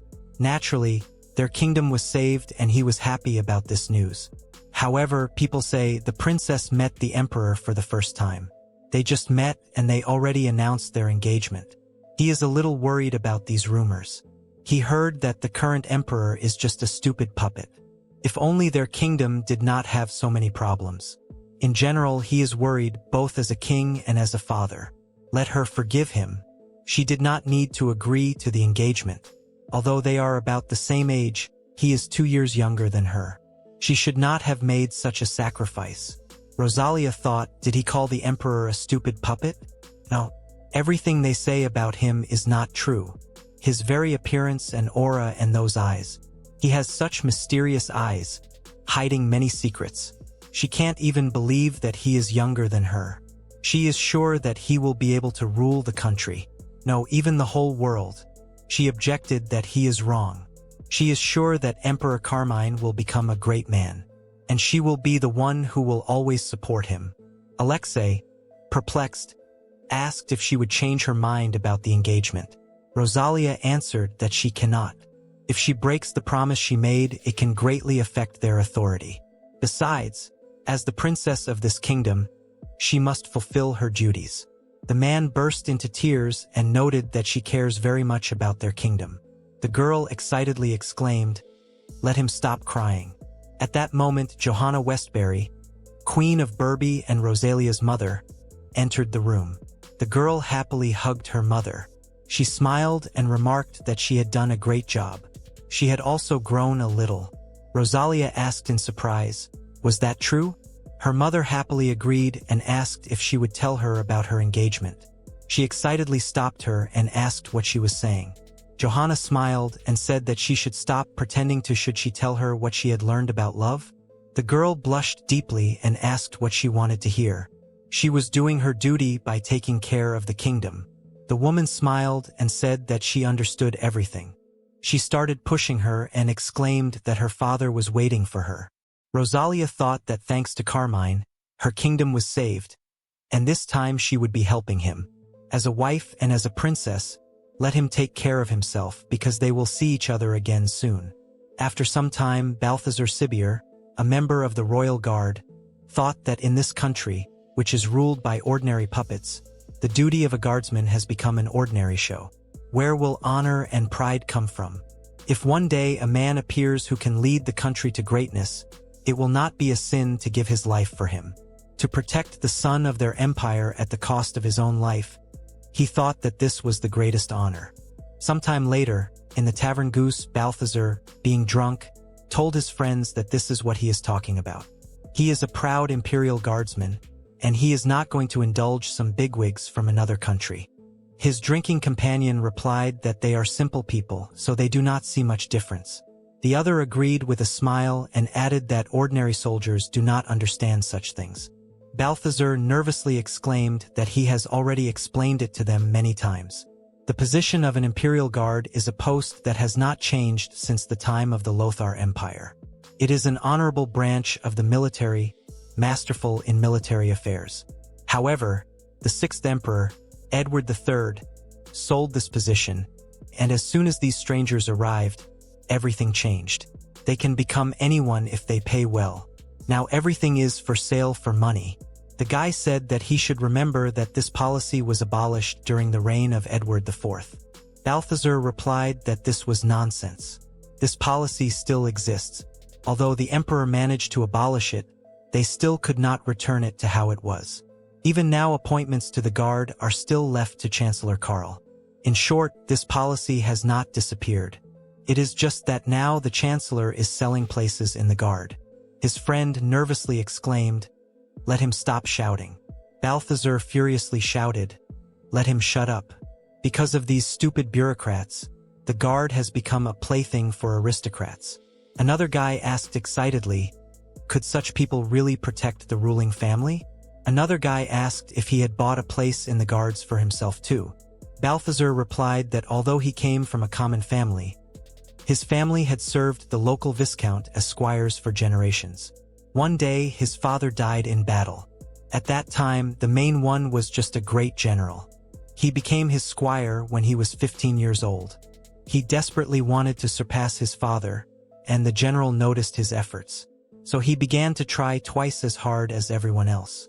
The general was an imperial knight, so he often helped him maintain order in the city. His efforts paid off and he became a guardsman, and he seemed to be asking if they could protect the ruling family. The guy agreed with interest and continued listening. Balthazar replied that he thought they couldn't. In short, these guys just bought themselves prestigious places in the guards, so they were useless in battle. Not only from him, who had real experience in combat. The Imperial Guard must be ready to give their lives to protect the ruling family. But because of this stupid policy, his friend asked if he didn't like it so much, maybe he should leave the guard. The second agreed and asked why he didn't return to the city guard. Balthazar replied that he had already taken the knight's oath. To get into the Imperial Guard, he took the oath before the Prime Minister himself. But speaking of that policy, among the government positions, one could also buy the title of Imperial Knight. This title was usually given to the children of aristocrats. However, he still didn't understand how knights differed from others. Both a guardsman and a knight are official positions and do not really depend on social status. If you take him, then he is both a guardsman and a knight. But he constantly heard from old comrades like he decided to become a knight? That's hilarious. Therefore, he cannot return to the guards. And in the guards, he can't compete with the rich sons of aristocrats. Suddenly, the bartender approached them and with a menacing look said that they should stop making noise. Aina, a waitress at the Goose Tavern, came up to their table and, calling out to Balthazar, noted that such talk would not lead to anything good. The previous emperor and the young prince were killed by aristocrats. Such slogans have already reached the common people. It is not even surprising because this aristocracy is already getting on everyone's nerves. The man with a malicious smile thought that it was something like that. He closely communicates with some aristocrats and understands what is being discussed. Rumors that the emperor and his son were killed by aristocrats are known to everyone in the empire. Knowing the nobles of the imperial capital, he is not surprised if these rumors turn out to be true. But how does everyone know about this? As if someone is deliberately spreading such rumors. Aina called out to him and asked if he would participate in the upcoming parade. Balthazar answered in bewilderment that he most likely would. She asked delightedly, so he would see the emperor himself? One of the guys noted with a smile that he had heard that the emperor was just a baby. He hoped that he would look like the late emperor. Balthazar replied that this kid was only 5 years old. He was still wet behind the ears. Most likely he was just a puppet in the hands of the aristocracy. The girl asked discontentedly, why was he saying that? Another one noted with a smile that he had heard that the guards had met with the emperor himself. He wondered why they were doing that. Balthazar sheepishly replied that they were looking for a small dog. They immediately burst out laughing and exclaimed, "This is the only job that suits this idiot. Here it is, the great Imperial Guard." Balthazar slammed the table angrily and exclaimed, "Let them shut up. It doesn't matter what it is. He is ready to carry out any order for the glory of the Imperial Guards." The bartender came up to them and terrifyingly said that if they let out another scream, they will fly out of here. After a while, they went outside with lumps on their heads. Balthazar, setting off, thought about this damn job again. After a while, MC thought that it was not worth it. Although maybe this is a new life, true and ordinary life. It is not bad to be a person, a very ordinary person. If he does not have a special talent, you can enjoy a quiet life. To be born into a loving family, to graduate from school and get a job, and that's all he needs. He has no dream to strive for. He has no reason not to die. And he has no reason to live either. He thinks that he met the end of his previous life with such thoughts. He hates it. The protagonist woke up and thought that he had a nightmare. With such thoughts, he was reborn and found himself in the body of a boy who became an emperor. He is not even allowed to go outside. Not even to Norn's funeral. Today, everything is different because today is the founding of the empire. This date is held once every 50 years. It all began 150 years ago. The cardinal and the first emperor received territories near the capital from the fallen state of Lothar. And then they decided to restore the empire. When the emperor ascended the throne, he sent messengers to every corner of the country to spread the news among the people. They say that the people, eager for a quiet life, happily received this news. 50 years later, the great Emperor Edward IV held a grand celebration. Usually, the peasants are required to bow to the nobles passing by. But on this day, they can greet them with all their hearts. Just like the first parade 100 years ago and the founding of the empire 150 years ago. In other words, this is a great opportunity to go outside the palace. Plus, it will greatly increase his chances of survival. The protagonist happily called out to the maid and noted that he heard that there would be a parade today. Will it start right after the ceremony? She agreed with a smile and added that first there will be a ceremony in the church. The imperial family will pray for the prosperity of the empire. And on the way to the palace, the ruling dynasty will walk through the central square, leading the parade. MC became very excited and thought that this was good. But he was a little afraid to show himself in front of so many people. After a while, they got into the carriage and set off. First, they prayed for the prosperity of the empire and then went on their way. After some time, Balthazar, seeing the carriage, noted that it was the emperor's carriage. His colleague replied that he had heard that such carriages could not be penetrated by magic or bullets. They were completely protected. He wondered in bewilderment, why would he need them then? Although there are rumors that they have invented a new gun that can easily penetrate steel. If something like that appears, they will probably use people as a human shield. Oh, how he does not want to. And what is he doing here? Suddenly, the regiment commander approached him and asked if he was counting crows on such an important day. Balthazar immediately stood up excitedly and asked what brought him here. The man grinned and replied that the royal guard had appeared here. He asked in bewilderment, why were they here? The commander explained that the guards corps is divided into imperial and royal, and there is constant feud between the detachments. The royal guards are a new unit created recently and mostly consist of the regent's supporters. Compared to them, the imperial guards, they are just a bunch of weaklings. Balthazar worriedly wondered why the guards were here.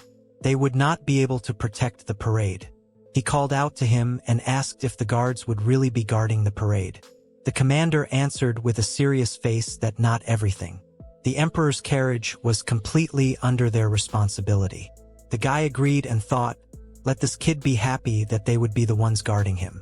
Although, what does he expect from a child? He is probably just a pawn in the dirty game of the nobility. The commander approached the guards and commanded, let them remember that he will be watching each one and giving an individual assessment.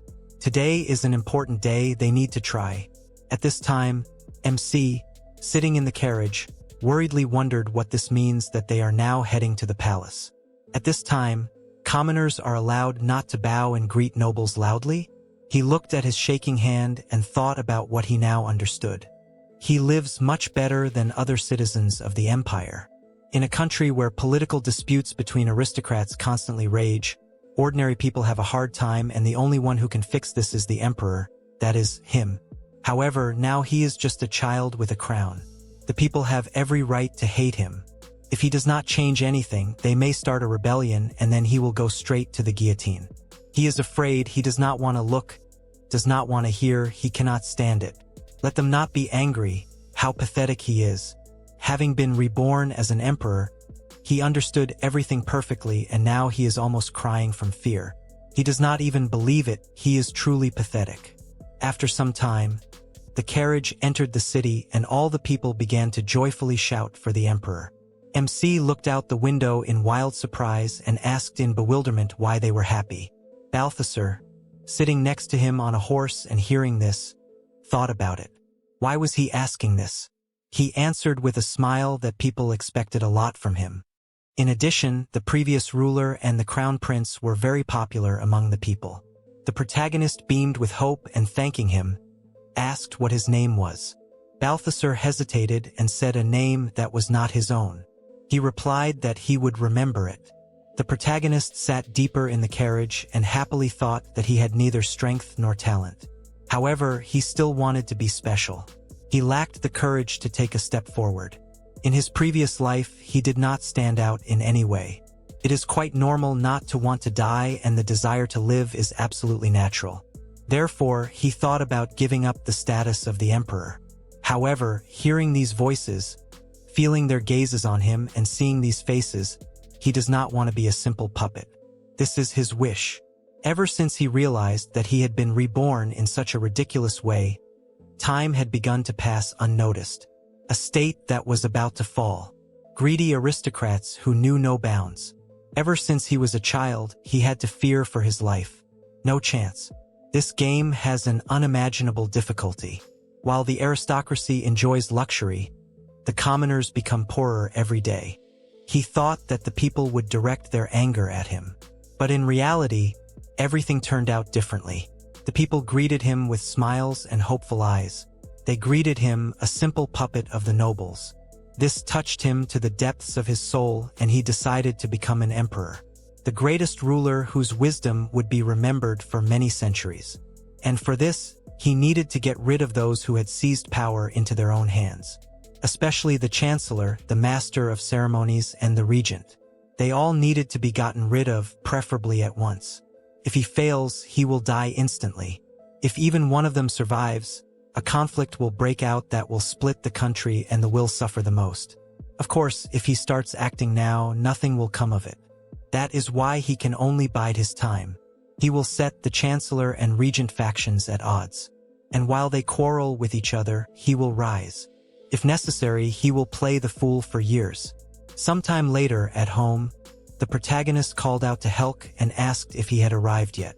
The man replied that he thought he would arrive very soon. Suddenly, there was a knock at the door. The protagonist thought that he was not like them. Alfred entered the room and asked if he had called him.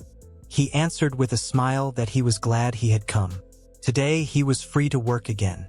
Let the servant leave the room. When Helk left, the MC thought that Count Alfred was the main informant of the empire.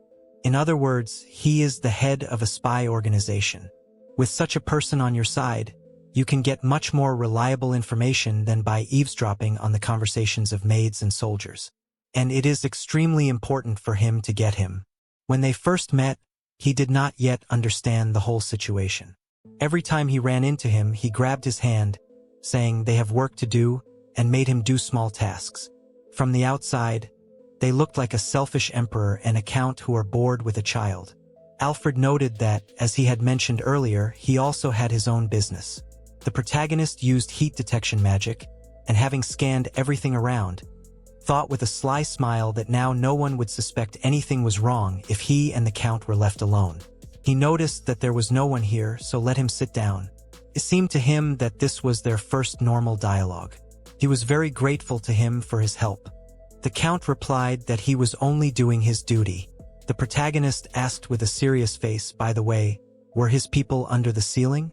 At this time, the spy, being above the ceiling, fearfully wondered if the boy had really noticed them. The protagonist, having heard sounds from above, said that everything was fine. They could stay there. Alfred was surprised that he had noticed. Everything was as he said. These were the people he had assigned next to him to guard him. He thought with a displeased face that he didn't care whether they were guards or observers. They were both untrustworthy. MC asked him what he wanted to know. What did he, as a former member of the neutral party, think about the whole situation? He heard him say that he was following the will of the crown. Was that true? The count answered with a calm face that it was true. The protagonist asked what it meant, that if the crown ordered him to kill him, he would do so. Alfred answered that it depended on the situation. As far as he remembered, he said that he would follow her will. However, he did not say that it would be like this forever. Would he continue to follow her will, or would he change his mind tomorrow? He could not answer that question. MC nervously thought about how he was keeping the details silent, not revealing all the information at once. He was a real scoundrel, everything was clear to him. He only showed what he wanted to show. He wanted to find out how much he knew. The protagonist asked if that meant that he would prefer to ignore him for now. He thought that now he knows that he can use magic indoors, and that is his main trump card. He must not under any circumstances antagonize people who know his. The count noted that ignoring is a bit of an incorrect word because he follows his orders. He answered with displeasure, let him not tell him that he does this because he is the emperor. What is the real reason? MC thought about what he said earlier, that it all depends on the situation.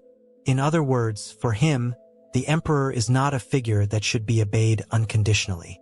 Alfred answered that the reason is that he is the legitimate heir of Lothar, and their family has protected Lothar since time immemorial. The protagonist thoughtfully thought that the Lothar Empire is a great power on the ruins of which the Bundelt Empire was formed. It turns out that the house of the Wadet Empire was close to the Lothar imperial family. He smiled and noted that this country was not ruled by the direct descendants of the Lothar imperial family, and that the country itself had a completely different name. The Count replied that all of this was nothing more than nonsense. The truth was that the Bundelt Empire was the legitimate successor to Lothar. MC thought with a serious face that he had misunderstood him from all this time. He was interested in the successor of Lothar. This man was loyal only to the successor, not to the empire or the imperial family.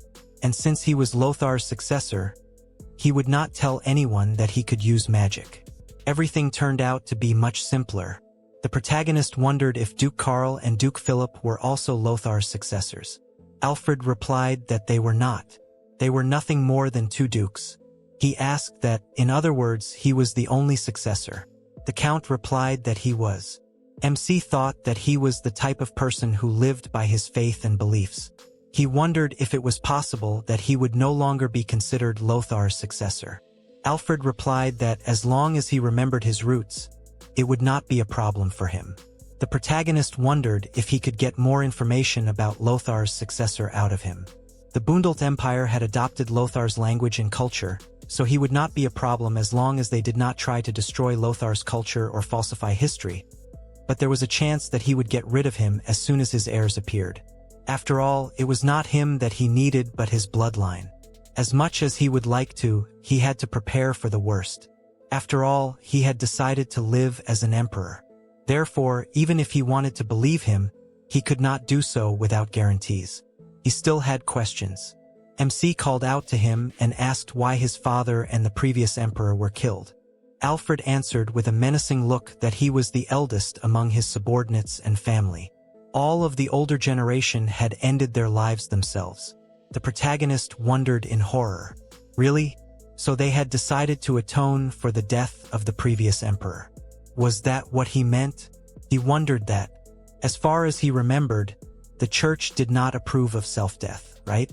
The Count replied that for him, protecting the Lothar family is more important than holy teachings. The protagonist nervously wondered what this meant.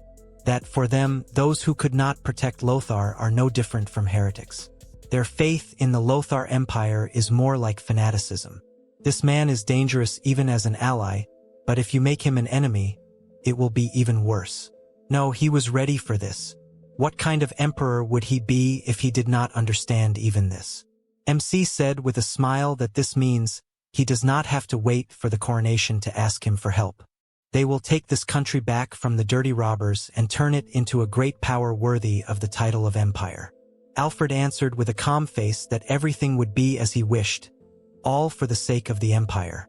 The protagonist thought that he now had an assistant, or rather an accomplice. He wondered if he could ask him another question. If he had died during childbirth or had not been born at all, what would he have done? The Count answered that he would have slaughtered the entire line of Duke Karl and Duke Philip, and then he would have ended his life. The protagonist thought in bewilderment that he, too, was completely sick in the head. He had decided to become an emperor and had already acquired his first accomplice. Next, what policy would he adhere to? He needed to decide on this right away. He, too, was a man with his own desires. He would even say with ambitions. He wanted to be known in the future as a great ruler. And for the next generations, he should be remembered as an important historical figure, not a tyrant or a puppet. A wise ruler of the empire. A wise ruler for this country.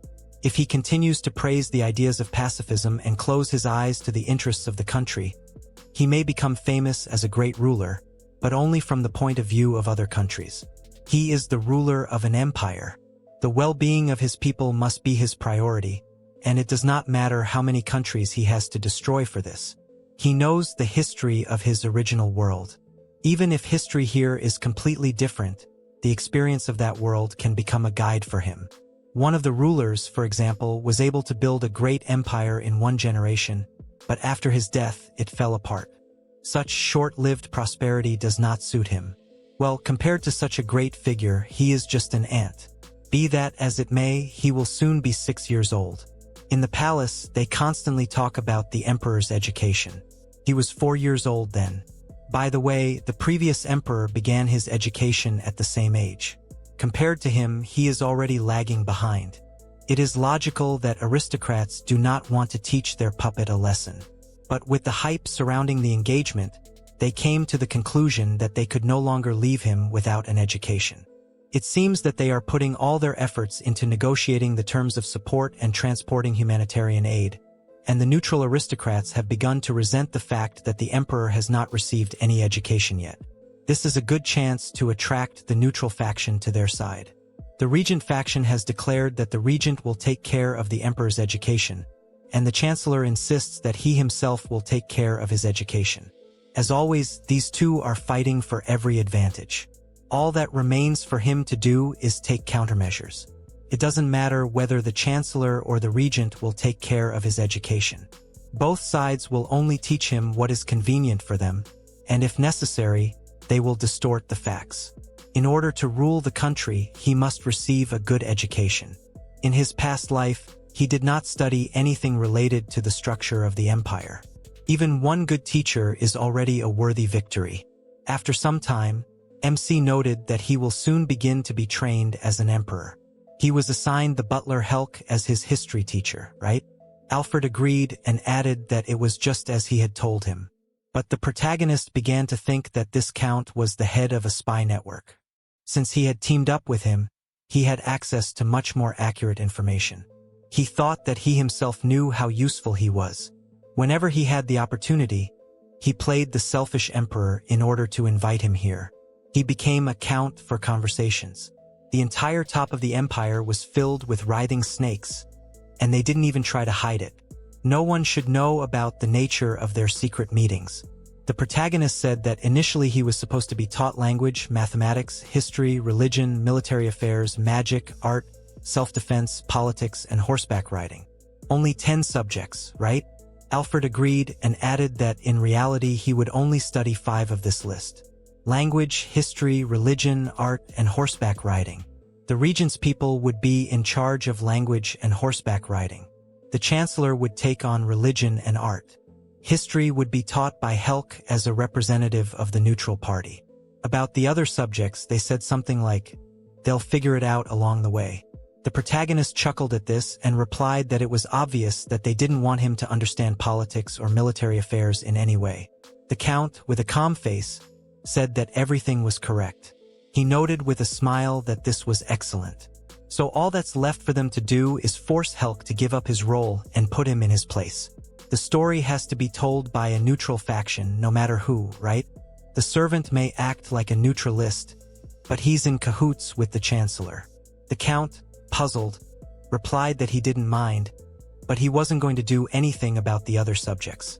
The MC replied that language, art, and horseback riding weren't subjects that could be distorted much, and he wasn't interested in religion at all. He replied that he understood everything. Would he need his help? The protagonist replied that he didn't. He could bet that he was interested in seeing what he could do, right?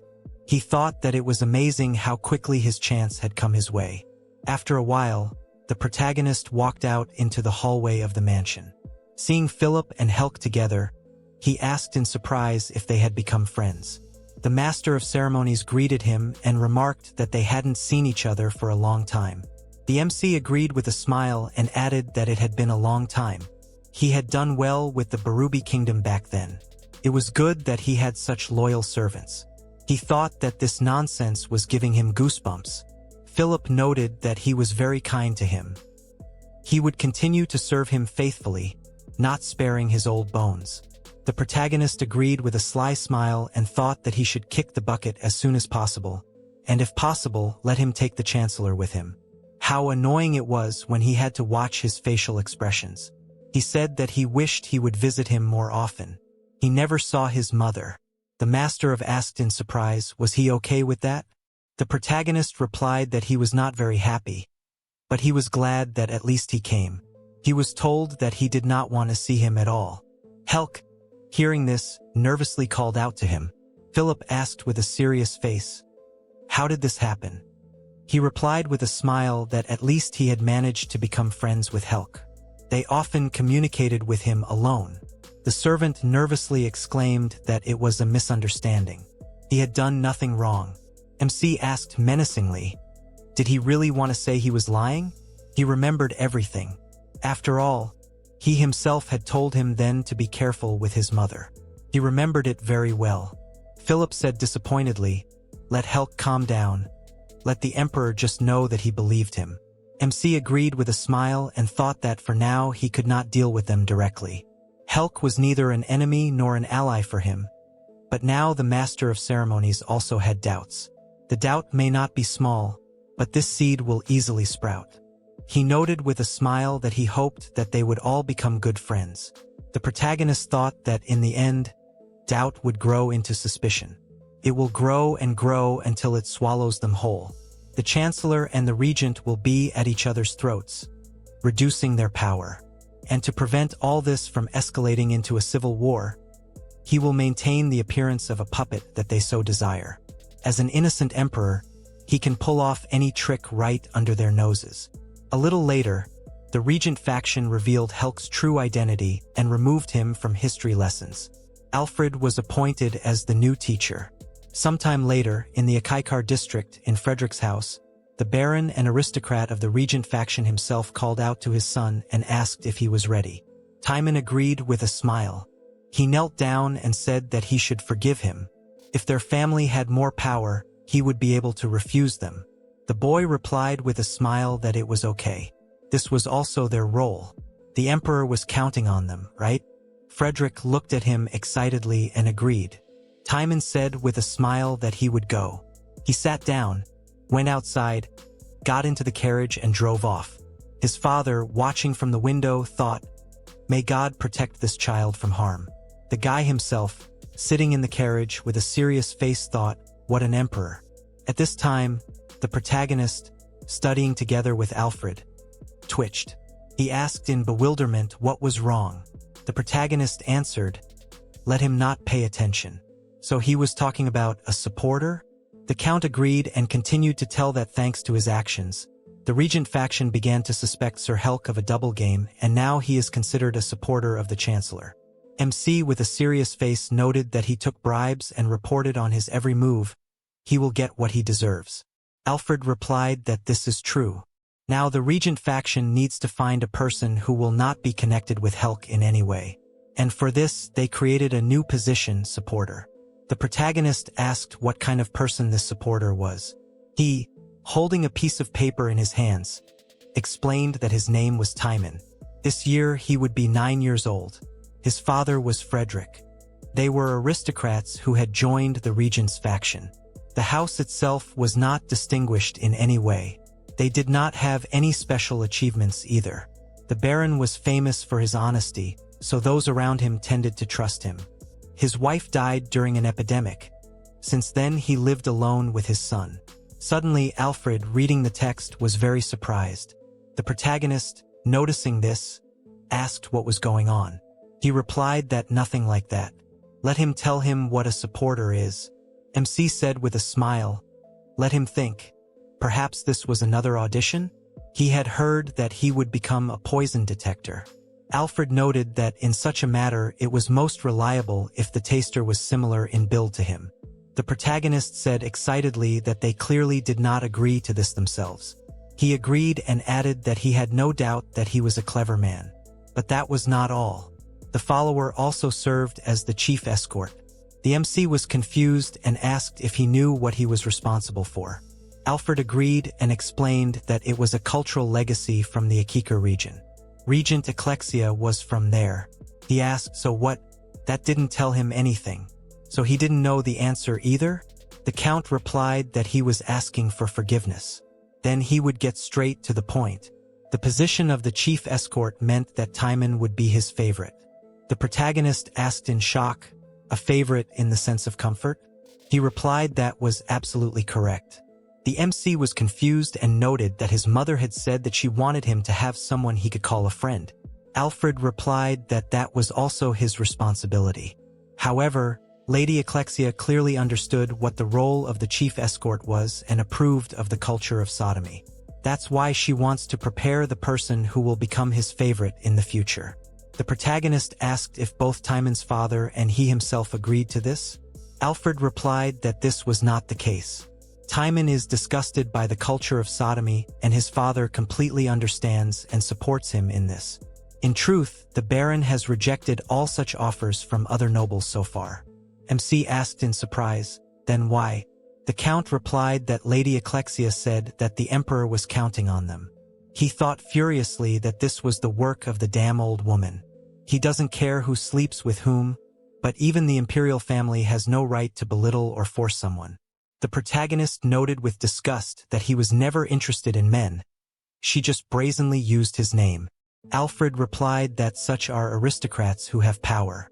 Lord Akikar himself was born and raised in the capital, so he is not interested in such pleasures.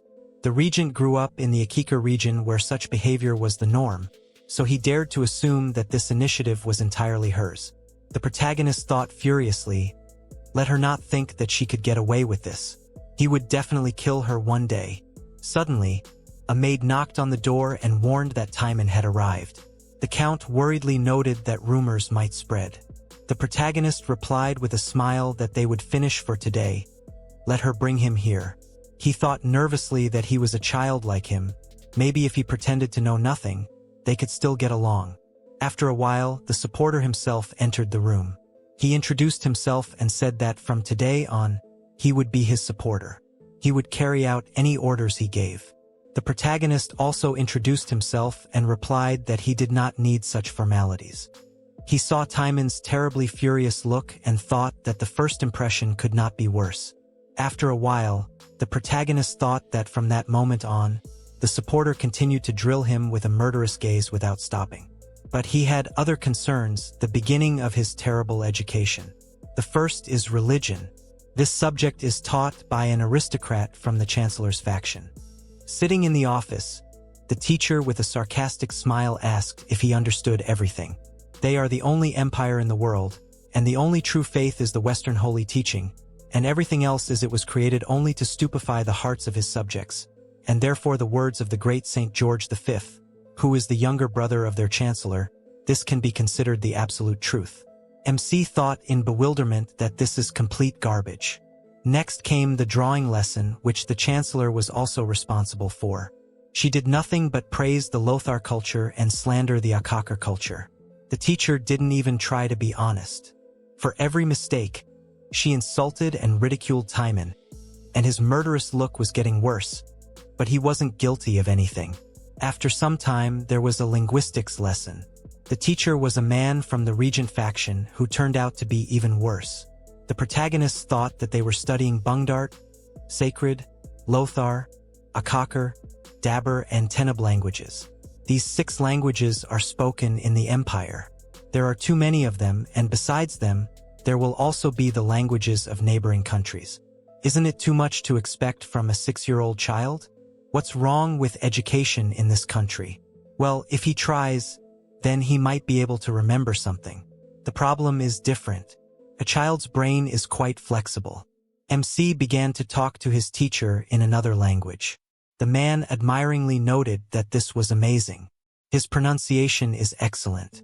He nervously thought that he doesn't even teach him the alphabet. He has nothing to write down. The entire lesson is conducted in the style of heard, repeated, talked. Practice is good, but if he only learns like that, he will remain illiterate as he was. He can't even read anything. Judging by the history of his past world, it often happened that rulers could not read. If such a king comes across a document about illegal machinations, he simply won't be able to understand it, and this means that he will not attach much importance to it. Life among the aristocracy is hard. He needs to somehow learn to read himself. That's his next goal. Count Alfred is in charge of history. The classes held by the neutral faction are observed by representatives of the other 2 factions. This is a smart move. This way, they will definitely make sure that the emperor is not told unnecessary things. So, asking the count to teach him to write will not work. It begins to irritate him. After some time, Alfred asked if he remembered the topic of the previous lesson. MC agreed and replied that he was talking about the time before the Great Schism. The disintegrated Lothar Empire is known in history as the Guild Dynasty Lothar Empire. The empire was formed in 101 BC, and before that it was called the Kingdom of Lothar. The period of the empire also includes the time when the country was a small kingdom. This dynasty included 20 generations of rulers, and their reign lasted 350 years.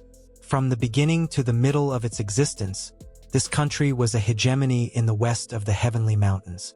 The Heavenly Mountains are a large mountain range that runs across the continent from north to south. On sunny days, even from the capital, you can see these majestic mountains. If only he could go there someday. In 52 BC, the Lothar Empire recognized the holy teaching as the state religion. The reason is the state of Kurnun, located in the south of the country, which also preached polytheism. An unusual situation, the dominant empire fell under the influence of a country many times weaker than itself.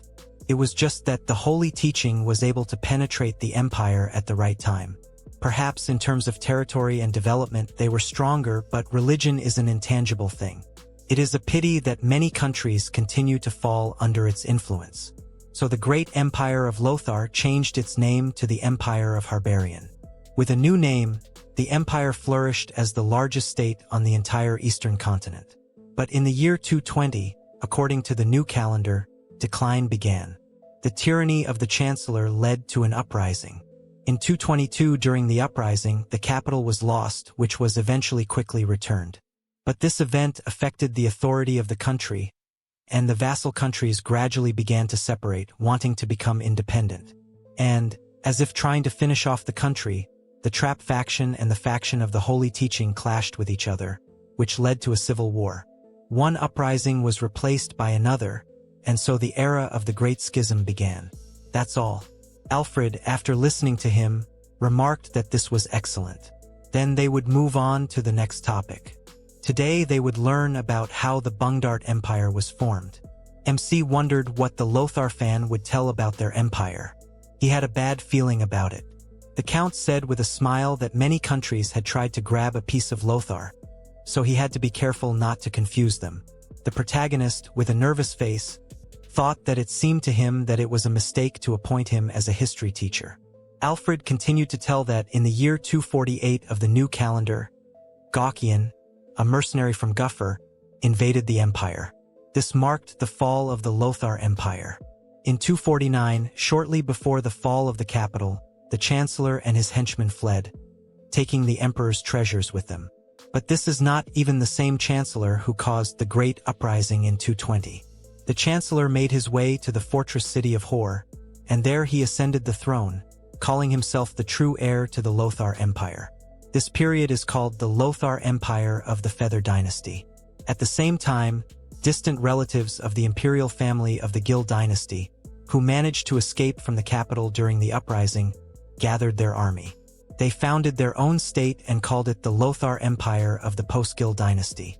The blood of the rulers flowed in their veins, making them the true successors. This gave them the right to call the Lothar Empire. The Post-Guild Dynasty defeated the Feather Dynasty. The empire destroyed itself because its ruler introduced laws that in their time led to the Great Uprising. The next blow came from the Lothar Empire of the Serdnoir Dynasty. This dynasty was formed from the remnants of the Feather inhabitants. Their capital was the fortress city of Hor. MC replied that he understood everything. So the Feather Dynasty was able to claim the throne thanks to the treasures, and the Post-Guild Dynasty had the right of inheritance. And the Serdnoir Dynasty took the feather treasures for itself. Alfred said with a smile that everything was correct. The protagonist thought that it turns out that, from some point of view, the Serdnoir Dynasty is not connected with Lothar at all. Alfred went on to explain that the Feather and Serdnoir dynasties are sometimes also called false. By the way, traitors, fugitives, thieves, and deserters are usually called fadders. And swindlers, hypocrites, liars, and fools are called Serdnoirs. These are quite offensive nicknames. They were not the true heirs of Lothar and claimed what did not belong to them. This outcome is quite fair for them. Moreover, there is no such race as the Feather or the Surdnoir in their world. Therefore, such nicknames are not racial discrimination. They are only used for dirty criminals, so he should be more careful in using these words. MC thought, is this really his personal opinion? Did he just tell the truth? Can he really trust his words? Alfred said that they will now move on to the founding of the Bungdarth Empire. First, they will look at the early years. Bungdarth was originally the land of the lived in the territory of the current Gaffer Republic. During the Gil dynasty, the Guard tribe living in the Bungdarth lands received the title of viceroy for their achievements before the empire. Around the same time, other indigenous tribes were expelled from their lands by the Gaffer clan. As a result, they went to Bungdarth. They joined the Guard tribe and became its junior branches. These lands were on the very borders of the empire, so neither the Great Schism nor the civil wars nor the departure of the vassal states affected them. But they were always at war with the kingdom of Gaffer, and after the fall of the Gil dynasty, they could no longer count on the empire's help. At the same time, they took on the role of protectors of the imperial family, which later led to the creation of the post-Gil dynasty. MC wondered what it meant that the emperor's relatives who fled during the Great Uprising hid in Bungdarth. Alfred went on to explain that a marriage alliance was concluded with the people of Guard, as a result of which they received the title of duchy, the highest title of the empire after its ruler. During the post-Gilliv dynasty, the capital was moved to Odin, closer to the border. Meanwhile, the Gaffer kingdom declared itself an empire. Gaukian, who destroyed the Gilliv dynasty, became a hero for the Gaffer people. His grandson managed to get some of the Lothar treasures, after which he decided that their country had every right to be considered an empire. The protagonist wondered what it meant that Gaffer also began to be called an empire after getting the treasures, and why are they all so restless? Alfred continued that the Gaffer Empire claimed that they could be considered an empire due to their noble blood and laid claim to the Lothar lands. It would be more accurate to say that they invaded the Duchy of Bungdarth. It was a brutal series of battles which even drew in neighboring countries. The kingdom of Graf turned from a kingdom into an empire, and after the war, they became a republic. That is why this event is called the War of Nations. In the midst of this war, the Sardnoir dynasty attacked the post-Gil dynasty. As a response, internal rebellions began within the Bungdarth house. Busy with internal disputes, the Bungdarth house was unable to help the post-Gil dynasty. But some of the loyal soldiers managed to escape from the besieged capital, taking with them the imperial flag, coat of arms, imperial crown, and national seal. The regalia were delivered to Emperor Cadanel. He had Gil blood in his veins, making him the legitimate successor to the late emperor. At that time, Emperor Cadanel was busy suppressing the rebellion within his lands. Only a year later, he managed to recapture the lands of the post-Gil dynasty, after which they began an invasion of the Sardnoir lands. An official coronation was held on the Founders' Hill, near Hor, and the empire was renamed Bungdarth. MC thought that this happened about 150 years ago. In just 1 year, he had achieved such results. Wasn't that too fast? As a member of the imperial family, he could only believe the story. But this Emperor Cadanel, it was unknown what his train of thought was really. Without careful preparation in advance, it was impossible to advance so far. So House Bungdarth had betrayed House Gil? There was no mistake. Emperor Cadanel had foreseen this outcome and was waiting for the right moment. But if the Bungdarth were traitors, then why did Alfred, who was so loyal to Lothar, take his side? Was he planning to kill the emperor? Or were there details he didn't know? The Count remarked that this would be the end of today's lesson. They had both done well. The protagonist nervously thought that he should somehow find out the details. At that time, Frederick thought that he was a very ordinary person. He was born the third son in the Baron's family. He could not inherit the title anyway, so he went to the capital in the hope of getting a post as a bureaucrat. Some may consider it disrespectful, but the reigns of the 6th and 7th emperors were not the best. He tried to be useful to the people even in the hardest times.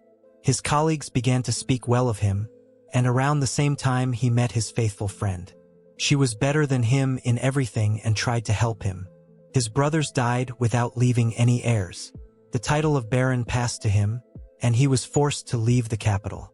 He had a son, but an epidemic took the life of his wife. Let him call him Timon. These were the last words of his wife. Naturally, so he did.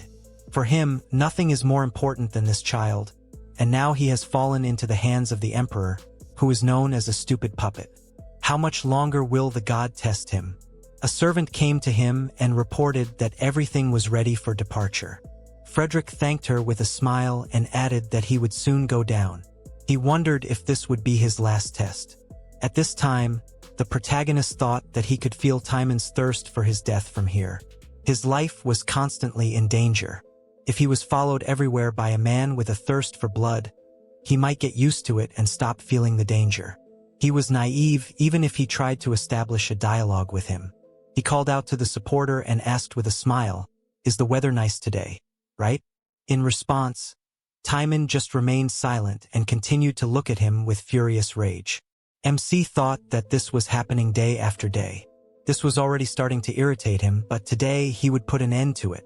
According to the information received from the Count, his father would be the language teacher this time. After some time, they entered the office and met Frederick. He noted that he was glad to meet him in person. From today on, he would be his language teacher. They would start from where they left off. Timon, seeing him, happily said that this was his father. Frederick nervously noted that he was now the emperor's supporter. He knelt down and said that he asked him not to be angry with him. He hoped that his son was not causing him any problems. The protagonist replied that there were no problems. Everything was fine. He thought that his desire to kill him was the main problem, but he couldn't say, "Let him stop." The Baron pointed to the table and indicated that they should sit down and begin the lesson. When everyone sat down, he looked at the protagonist and thought that they were calling him a stupid emperor. But it seemed that this was not entirely true. Frederick wrote sentences on the board and asked if he could read them. The MC explained that he could listen and speak, but he had not yet been taught to read and write. He looked at the other teachers and thought, "So that's it." Frederick said with a smile that he understood everything. Then from that day on, they would study reading and writing. Suddenly, Elijah, the Lord, stopped him and asked if it was too early for the emperor to study this. Their job was to help him become a great ruler, and they, as teachers, should not burden him with unnecessary workload. The Baron replied that he had absolutely nothing to worry about. After all, the emperor already knew the basics of all 6 languages of their country. His Majesty was extremely talented. It was probably due to his previous teacher, and a mediocre person like him could only teach him reading and writing. Elijah thought with displeasure that he wanted to destroy all the fruits of his hard work.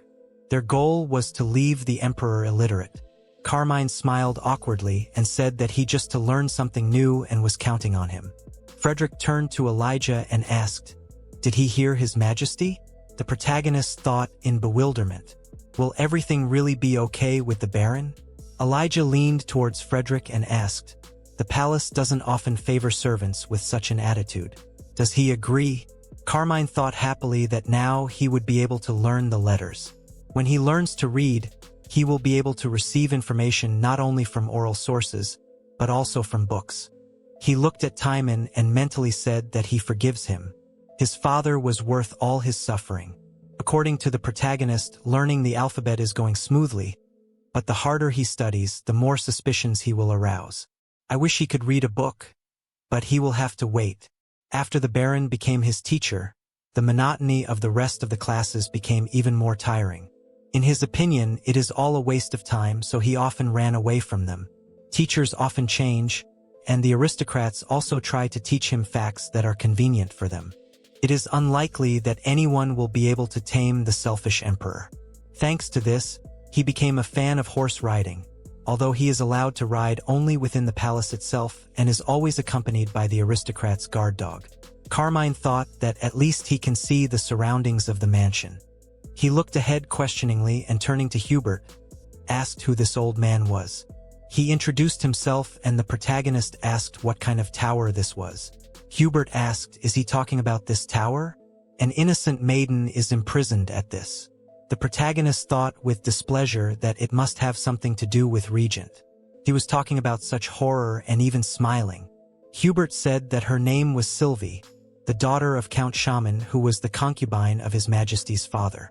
Carmine said sadly that he seemed to have heard of her and thought that the funeral was an unforgettable story. More precisely, a story that he should never forget. With her birth, Regent took power into her hands, and on that day, Vera was imprisoned and has been there ever since. Hubert noted that this must have been facilitated by Lady Norn. The protagonist asked in surprise, "Alman?" He agreed. He and they were distant relatives, and it hurt him to realize that his family was capable of such a thing. That is why he cannot help but worry about Vera Silva. The protagonist thought that he would not have remembered her if he had not asked, and said that he felt sorry for her. Hubert smiled and asked in surprise, "Does that mean he agrees with him?" Carmine clenched his teeth in displeasure and thought, "He may be a child, but you can't put your emotions on display so obviously." He can see how he can't wait to screw over the Regent some more. The protagonist said that he was in a bad mood and suggested that he go back. He looked at the tower and mentally said, "It couldn't be worse."